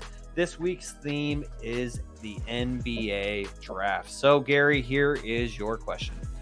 This future MVP was drafted 15th overall in the 2013 NBA draft. Oh, that's easy. What's your answer, Gary? This was Harden. Is that your final answer? Yeah. That is incorrect, Jaevon. I saw you put Yeah, a I was like, finger up Toddy's gonna right get when it, the yeah. question posted. Do you have an answer, Jaevon, for this one? I'll repeat the question for the audio-only listeners. This future MVP was drafted 15th overall in the 2013 NBA draft. Jaevon, who was this MVP? Why did I just, bro? I'm blanking on it. Did you just blank out? Oh, well, Kevin's Bro, had I it locked in just this entire But that time. was a dumb answer for me, bro. I got it. It was a whenever terrible you're ready. answer, but Bro, he was in the Jaevon? finals the year before. Why did I just say Jaevon, James no Harden? answer? Yeah, I know, Gary. That was terrible. Jaevon? I didn't think I shouldn't take my time to think. The spotlight got on Jaevon, and it got a little too hot. Well, you're Pressure doing burps MVP. pipes. Pressure burps pies. Burps This pipes. future MVP was drafted 15th overall in the 2013 NBA draft. Kevin, please tell the people who this MVP was. We have Giannis Antetokounmpo. Ding, ding, ding. That is correct. Kevin gets to 19. Damn, I was thinking about putting future back-to-back MVP, but I was like, no, that's going to give it away. So I decided to leave it really there. thought- They made a Giannis was movie about it. farther. I thought he was really lower, to be honest. I didn't even know that. Nope, he was 15th, but James Harden was also like third. So you were way off with that one. And as you mentioned, James Harden was playing in the 2012 NBA Finals. Totally bad answer. It's all good. All right, now moving on to Jaevon. Jaevon, this is your question, and Gary and Kevin, you know how it goes. If you think you can steal, put a finger up. You will have a chance to steal. All right, here is the question, Jaevon. This future Hall of Famer was drafted 7th overall in the 1998 NBA draft. NBA draft. That's the GOAT. That's a good draft. Yeah, that's a big draft. I can name names Damn off it. that draft. Could 7? you repeat the question, please? Can I use your sentence? Actually, that's inaccurate because I got players confused. Give me a second. This Oh. player, He gave me a false question. but at least I realized it. Yeah. This player was drafted 7th overall in the 1998 NBA draft. I meant to do for someone else, but I got my notes mixed around, and here we are. We're live, so that's how it goes. That's what apologies. 98. I don't know. Year I was born. Oh, I no, saw he Kevin. wasn't. I saw Kevin first. Kevin was his age. So Kevin, this player was drafted 7th overall in the 1998 NBA draft. So my first answer is completely wrong, so I don't want to say that anymore. So I'm gonna take a shot in the dark. right. I'm gonna say, is he already in the Hall of Fame? Oh, I took it removed off. the Oh, Hall never of Fame. I removed the Hall of Fame part. I don't think this guy is in the Hall of Fame. mind. I'm about to say, so Steve Nash then, yeah. That is incorrect. Yeah, I think you guys are confusing drafts. I heard everyone say, I got you, Gary. I heard everyone say like this was a loaded draft. 1998 did have a lot of great players, but I think you guys are all thinking about 96. 96, Steve Nash was a part of yeah. 96. No, you see So- Nash, AI, not AI. Damn it. Nash. All right, Gary, do you have a Kobe. guess for this player was drafted 7th overall in the 1998 NBA draft? What team was he on? Why would I tell you that? What team did he play for? I don't know. Before I was gonna say Ray Allen, but I think he's in the Hall of Fame now. And I think I'm in the wrong draft. That was too now. also 1996. We're talking about 1998. I Yeah, would love to hear the answer to this question. yeah. You all are going to hate yourself. You guys are going to kick yourself. You're gonna kick yourself. That's what Shaun always says. Because we know the player Yeah, for 'cause I'm sure. white. You certainly know the player. Gary, you got a guess or not? Not at all. You guessed my wrong. I already guessed my wrong answer, bro. It's all good. Go ahead. Oh, your guess was Ray Allen. Okay. Anyone? Final call on this one. So this player was drafted 7th overall in the 1998 NBA draft. This player was drafted by the Sacramento Kings. And by the way, you all missed out on the point Ron already. Artest. No, it's not Ron Artest. Yeah, he was for sure not drafted. Sasha? No. No. 1998. No. Go ahead, Kat. Or Shaun. Kevin, you own this man's jersey. Oh God. Go. Oh Weber- no, Weber was Oh, the he Bay. didn't get up to us. He got up to I the wasn't a Warriors. He got traded. Oh, to us. Mitch Richmond. No. Kevin, I could have sworn that you had a white chocolate jersey. Oh shit! Now I you didn't gotta think go I didn't think he went top 10. That's crazy. Yeah, I definitely didn't know that. Jason I do Williams have white got chocolate drafted jersey. 7th overall. Let me just fact check that since I butchered the question, but I'm pretty Is it sure gonna that be is long? accurate. Oh man, Sean. Yeah, Jason Williams. Gary, close your mouth. You said you 1998. fact check the question at the 1998, end. 7th overall. 1998, Fuck 7th your overall. shit. Leave me You alone. mean, I'm you mean fact double checking. check? You mean double check? Okay, you want to double check? Yeah, double check. Just because, I mean, I had one Discount. wrong word in it, so Discount I double check. apologize. By the way, also, Kevin wasn't the only dent to get that question right, as Alex got our first question right, and she knew it. So props to you, Alex. We appreciate you participating in Shaun's Pop Quiz. All right, so now moving on to Kevin's question. Kevin already stole a point, but this is officially Kevin's question. I will say, this one is a little bit of a toughie. So here it is. This future Finals MVP was drafted 28th overall in the 2001 NBA draft. Oh, 28th. Damn. 01. Shaun dig deep in the bag. This is the fries at the bottom. You'll see why eventually. 28th. 2001. I hate myself. I realize what I did wrong with Gary's question or Jaevon's question, but Sabotage. It's the Ohio State Buckeyes against the US. apparently next man up. Oh, I got it. I don't even have an educated guess. 28th, I couldn't even tell you. I know, that's why I said it was a tough one. But Gary said very audibly, even for our audio only listeners could hear Gary. Gary Yeah, said he I got know. it. So who is it then, Gary? I just got a good guess. Who knows? Andre Iguodala? That is Hell no. inaccurate. I was thinking Finals MVP that they wouldn't try. Finals MVP is the key word here. There's not that many Finals MVPs. 28th. Oh, nah, she was too young. It can't be Chauncey what? Billups. No, he was too young to be. He was You guys young. give up? It can't be somebody we think of that fast because he was drafted 28th Yeah, overall. exactly. It can't be someone we just think of. But like he's a that. future Finals MVP, so that means like there's not that many. What we got? Tim Duncan. We got Kawhi. No, Kawhi is way too wet. What I'm saying, that's Kawhi. What? No, that's what I'm saying. So, trying to Tony think. Barker? Sure. No. Ding, ding, ding, Let's ding, go! ding, ding, ding. Jaevon Toddy I gets do it. this for real. I really Tony do. Barker. Okay, that was like a team right there. We were all like, all throwing them in. It could be this, could be Let's that. go. The Frenchman. I mean, The it was French. the Frenchman. Nice job, Javon. So Oh, that's why Javon you gets the think point this. there. The Frenchman, is that why? No, you said Uh, Kawhi, and I was like, no, not Kawhi. Nah, Let's you see, okay, guys will next see why. one. Spurs. Okay. Oh, look at that. Gary's paying attention. All right, cool. I mean, Gary remembers to when he see the didn't read the connection. screen. I'm trying to figure Okay. out the connection here. So because I butchered Javon's question, this is the one that I had for him, but it's turned into a bonus. So here we go. Because as Gary mentioned, there's a theme to this week's questions. You guys will figure that out. So this was originally what I meant to ask Jaevon. This future Hall of Famer was drafted 9th over. Jaevon, this isn't just for you anymore, though. This future Hall of Famer was drafted Same 9th draft. overall in the 1998 NBA draft. Any guesses, anyone? Hey, just throw it out there. I'll give a hint. He's a European player. That might. Dirk. Oh, be- Dirk. Marcus All? Dirk. I heard Jaevon. Jaevon got it. Let's Dirk. go. That was I heard actually you're You're on at, there, you're at Dirk. 13 points now. You might have to Congratulations. He's replay at this. 15. He's at 15 You now. might He have to was play at the 13. audio on that one. I think I said Dirk first. Yeah, I think Gary did too. Definitely. Hey, not. okay. We might have to I hear the will- audio back. I'll review the tape. Review the because I tape, got Sean, these, off of me. got these Please. big ass headphones on, and in my left ear, I heard Javon's voice say And Dirk. make sure you look at our mouths too. Who's first? All right. Instant replay. I'm throwing a red flag. My All right. challenge Here's flag. the original bonus, and you guys can. I feel like you guys are gonna jump on this one quick, so I'll try to keep my eyes locked. Try to keep my ears. Wait, just don't put tuned it in. on the ticker. Just say it. Ah, yeah. Good point. Good point, Javon. Yeah. Yeah. Because Tyler's a Kevin, ticker he- reader. Yeah, he is. I didn't I say He that knows. last time. We cheating, bro. I think you did. Yeah, and Kevin and I have been talking about that. Yeah, so Tyler I loves to read the ticker.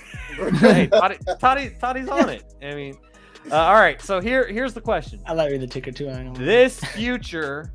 I'm not clicking it this time. I mean, goodbye, ticker. This future two-time MVP was drafted 41st overall in the 2014 Jokic. NBA draft. Whoa, you see hand? We were told to do Kevin- hand. Oh my Kevin's told hand. to do Kevin's hand went up first. Finger. Kevin's hand went up first. Kevin, who is the answer to this question? This Jokic, here it is baby. for the ticker. This future two-time MVP was drafted first overall in the 2014 NBA draft. You didn't get it right because I said it first. Oh, So- hey, These are all. Kevin, what's the answer? Nikola Jokic, baby. Gary, you might want to keep your thoughts to yourself because I have one more bonus question. That is correct, Kevin. So Kevin is now at 20. So Bell Club, baby. Kevin's at 20, Jaevon is at 15, and Gary is Can't be at cheating to get 11. So, one final question. And Gary's about to blurt it out, but I saved I it. know. I had a feeling. Oh no. We'll The see. final question. So, let's forget about my blunder. Forget about Jason Williams, okay? We talked about Giannis, Tony Parker, Dirk Nowitzki, and Nikola Jokic. What do these four players have in common? They're all Gary? Euro players. Gary, you had your finger up, and Jaevon, that wasn't the answer I was looking for, by the way. Damn But it. Gary, you had your finger up first. What do these four players have in common? They're all Finals MVPs. Can you elaborate a little further? They're NBA Finals MVPs. That's not what I meant. They're all So, Kevin, European Final MVPs. Ah, there it is. Good job. You want the These European in are- there? These are the four players in NBA history to win NBA Finals MVP Gotta get after on the board being today, born y'all. outside of the United States. He said, Tim Duncan was born in the Virgin Islands, and Hakeem Olajuwon, he came to the United States, but he became a citizen. So technically, these are the four international players that have won Finals MVP. So Gary gets a point there. I apologize for the Jason Williams blunder because that would have made things so much smoother, and I had it all planned out perfectly.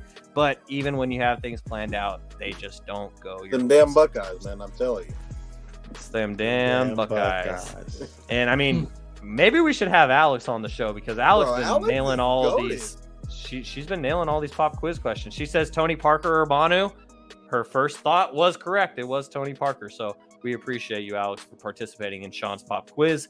That's the end of Shaun's pop quiz, which means it is now time for our new favorite segment.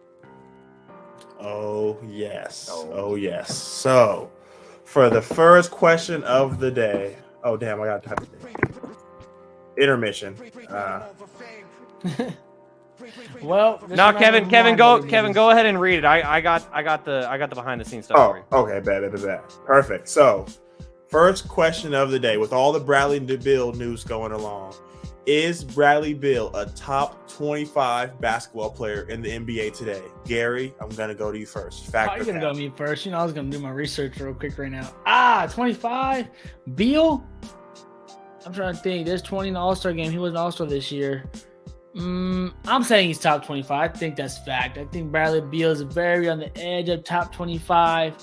He might drop because he's going to be the third best player on the Phoenix Suns, Shaun. So he might get out of the top 25 now. But prior to the injury, I feel like Bradley Beal would be taken in people's top 25. But you better be careful because he got a lot of youngins coming out of his feet right now, not at him. So I feel like he barely makes the cut. I'm trying to think of like a pyramid type. He's probably like, he's on the edge of players, like probably like, I'm trying to think of, he's on the edge of players. I'm trying to think. I can't got my top 25 on me, but he's on the edge. All right, Shaun, I'm going to go take it to you next. Is Bradley Beal a top 25 player in the NBA today? Fact or cap? That's a fact. Because if he's going to take the leap this year that I am projecting for him to take, then today he's a top 25 player. Gary, I'm telling you that he could jump into the top 15. Okay, it's a fact. He is a top 25 player. No in the NBA. way. If he takes, Shaun. I see you, Jaevon. If he takes the leap that I'm anticipating he will take when Kevin Durant steps back and becomes that third best player on the Suns, Bradley Beal is a top 25 player guaranteed. I said could. Is that notebook material. I guess Jaevon said says he yes, will so be. I'm gonna write it down because Jaevon knows I got all of his hot takes on here. So he's like, you better put that on. All right, Toddy, I'm gonna swing into you. Is Bradley Beal a top 25 player in the NBA? Fact or cap? I'm going to say fact. I said earlier in the show that he's going to be an all-star this year. All-star is basically top 24 players, so 12 guys on each team, 25. I think he's a top 25 player. I think he was already a top 25 player. I think, we just didn't really see him as much, him being injured, kind of in and out of the lineup in Washington. A couple years ago, he was a guy that averaged 30 in consecutive years. So, yes, I'm going to say that he is a top 25 player. That is a fact.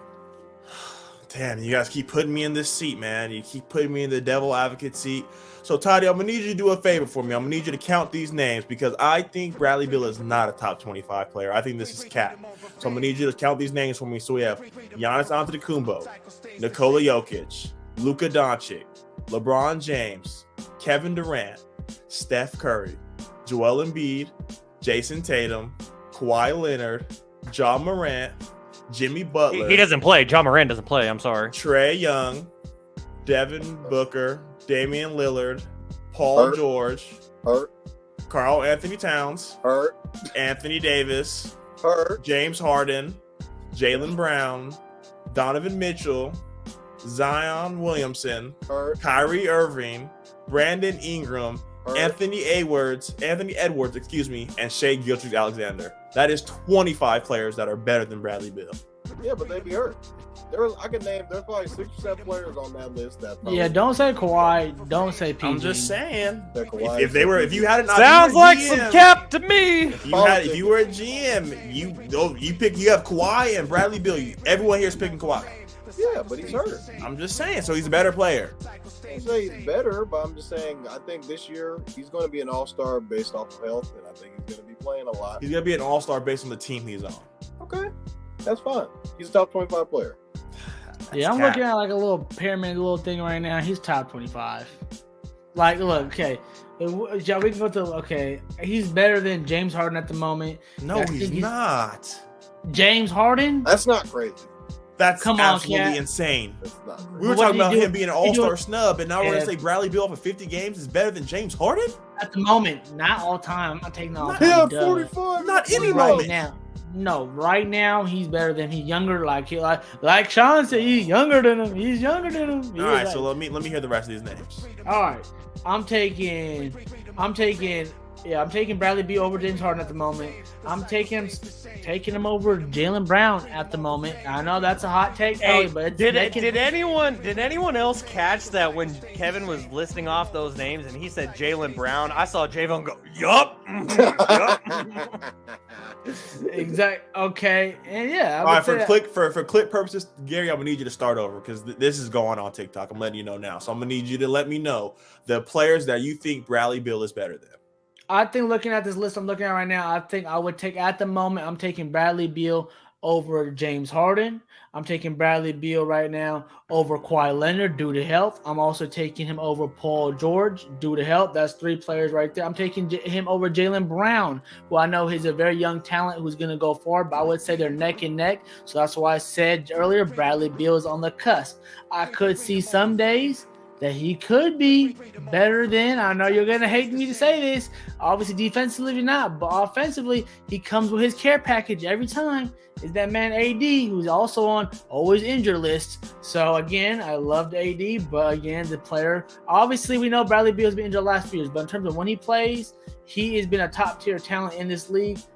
I know we're going to hate this one too, and I would actually take him over him, but I can see the argument for Beal being better than Anthony Edwards. I could see it for right now. I know Anthony Edwards is going to have a great young future. He's going to come. But I'm talking about right now, Bradley Beal has a lot more basketball IQ right now than the young, growing Anthony Edwards at the moment. He's going to be a great player one day. But I don't know why you got – I'm getting head shakes from guys who said he's going to be the best player on the team. Y'all say he's getting better than Go ahead with that, Shaun. Please and you said Kevin Durant. So I don't know. I'm getting all the heat right now. I'm getting all the heat right now. Y'all are talking about Beal being the best. So Shaun better not say nada right now. He should be saying he's top 10.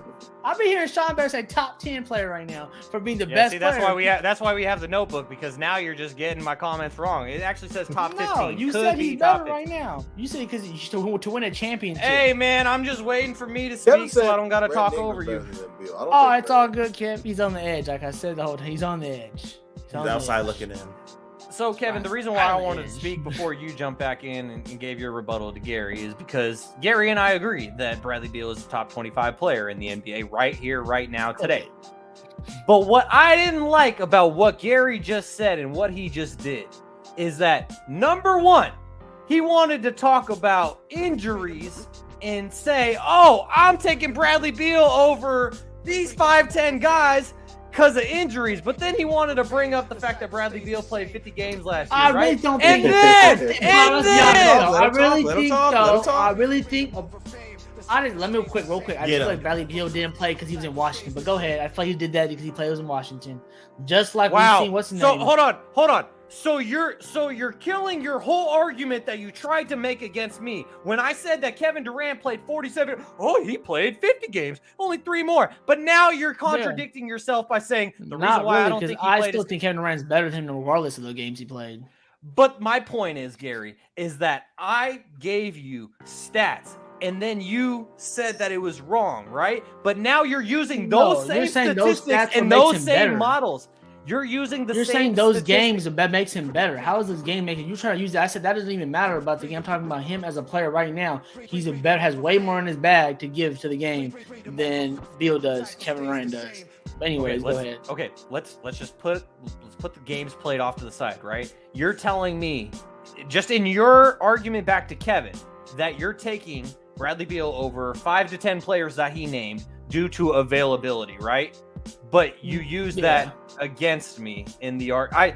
And then No, and you then the use other that for part- yourself, and I said that's null and void. That doesn't need to be brought up. The other part as an that I just argument. wanted to touch on is Null the fact and void, that Gary Shaun, wanted null and to. void. I gotta just talk at this point. We're over 2 hours in. We gotta end this. Gary wanted to crucify me for using the word could. Do you notice how right when you guys started coming after him about his takes, he's like, he could. I'm not saying he will. He could. I started off by saying that Yeah, though he he's started on the edge of backpedaling. 20. Nah, that's first answer I said. Fact, he's on the edge of top 25.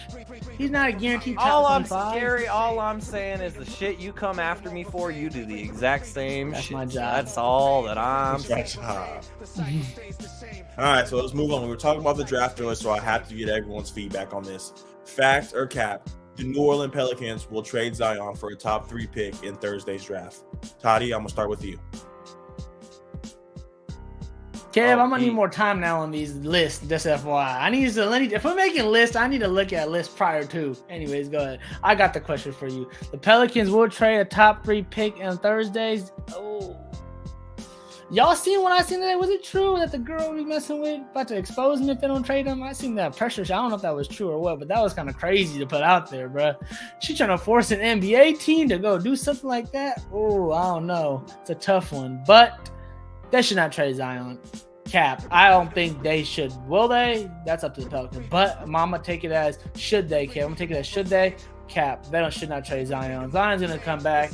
He's having fun too much in the offseason. This team is really good. They really started off good last year when they had him on the team.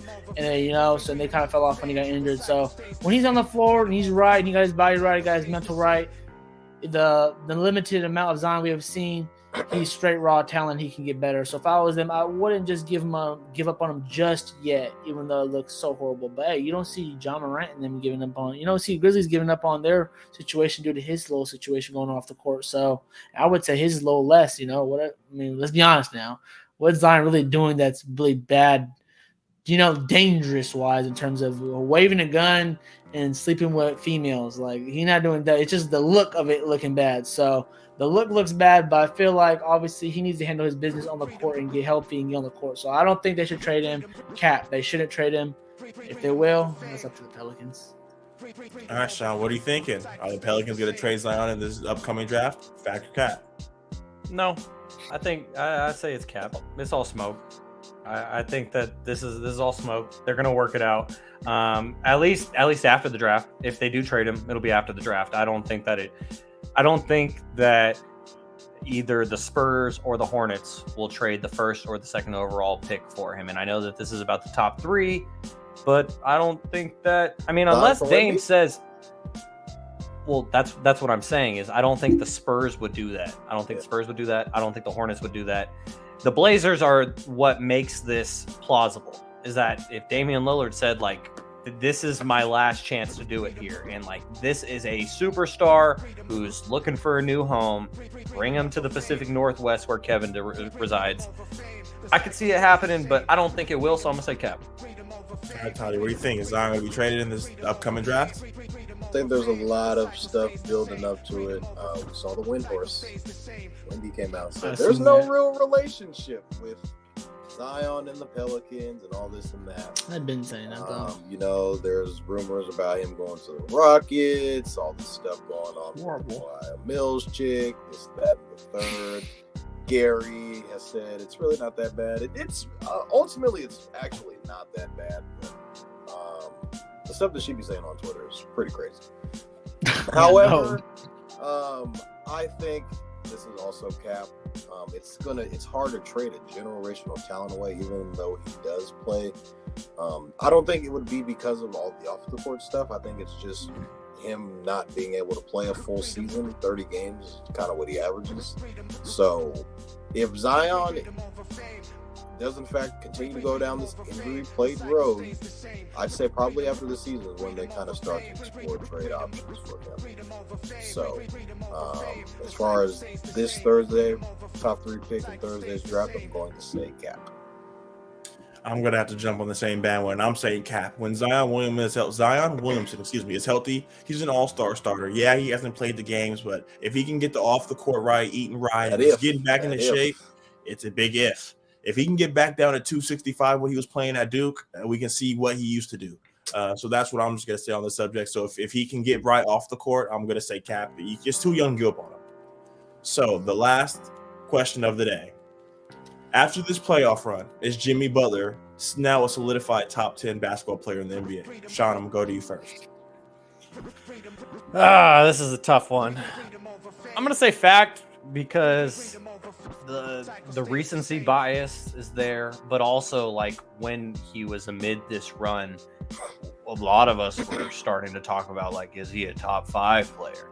So I'm not going to say that, but I think he could settle within the top 10 because I was the main one speaking about his ankle injury, and Jimmy isn't one to talk about his ankle injury that he suffered in the second round against the Knicks, but he still willed his team to the NBA Finals. They slapped around the Boston Celtics for 3 games, and then they let their foot off the gas pedal. And Jimmy Butler led this team that was the 8th seed and barely. Jaevon, you wanna throw slander around? I will too. My point is that this Heat team almost got knocked out by the Bulls in the play-in round, and Jimmy Butler willed them to the NBA Finals. So to me, that's a top 10 player doing that.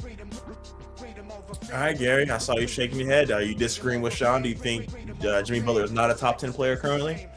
I'm looking at the number, like again, looking at the players. I'm gonna say after this playoff run, like the question says, and after, because obviously, let's be honest, if you look at the regular season, that's what I'm saying. If we put the regular season, I'm like, I don't want Jimmy, like, because he's not gonna play that much. It's not against Jimmy on his body or just what they're doing out there. Jimmy just doesn't really like take the regular season as much serious as maybe he's. I don't know if that's him or the team. I don't know. Just the last couple years hasn't really been like that for this team. But let's just say last year actually. But I would say that after this, you know what? You make your name in the playoffs, and Jimmy Buckets made his name in the playoffs, even though I guess he ran out of gas versus a great team, the Denver Nuggets, at the end. He is a top 10 player right now. He is a superstar all-star is a really delicate word for me. He is a top 10 player in this league. We can go through it right now. No order, just naming names. Giannis, Embiid, Luka, Curry, Tatum, Durant, Jokic, LeBron, AD, and right after that, I got Butler sneaking in like over guys like Ja right now, guys like obviously like I said, Kawhi and Paul George who I'm playing, Dame who's right there and who can be right back in it if he gets to Miami. He'd be right there, right next, fighting for that 10 spot right there with Jimmy. So I feel like he's right on the edge. of a top 10 player right now in the league. All right, Tony, to make it unanimous, is Jimmy Butler a top 10 player in the NBA? Fact or cap? I'm gonna say cap. I think there's 10 players in the league better than Jimmy Butler, albeit he's had crazy playoff runs. We've seen that, but he hasn't really been to the playoffs that much in his career. I'd say as of recently, he's kind of been the guy that's been going on these crazy playoff runs. But I'm gonna say cap. If you guys want me to name my players off the list, this is no order as Garry already stated. We got Joker, Giannis. You could say Steph Curry. I didn't hear that in Gary's top 10. I did. Luka, LeBron. I think Kawhi is still a top 10 player when healthy. Wow. I think Kevin Book Durant. You didn't say Durant yet. KD, Book. That's 2. That's 8 players right there. Donovan. I don't know. You might want to say Donovan knowing you. I know you might want to. You throw AD in there. Mitch is in there. Ja could be in there. Hold on. Shay? Before we continue with this list, I just wanted to ask Jaevon a follow-up because I don't want to assume what he meant. You said that we don't really see Jimmy Butler in the playoffs. What did you mean by that? Like recently, Jimmy Butler's been in the playoffs. I'd say he's been from his Heat tenure is kind of when he's been in the playoffs. He's like what? Jimmy's like 30 years old, so he's been in the playoffs with the Heat. He's been in the playoffs with the Sixers. So that's kind of where we've seen him in the playoffs. And in those playoff runs, went to the finals. So It was in the Chicago Bulls too, man. And 2 of those, Chicago too. But Yeah, Jimmy because He made the finals was the last 3 years though, so I don't know about that one. Really, his coming out party was really in Chicago like that. I think it was more going towards in Philly and then kind of here in Miami because he's been going to the finals.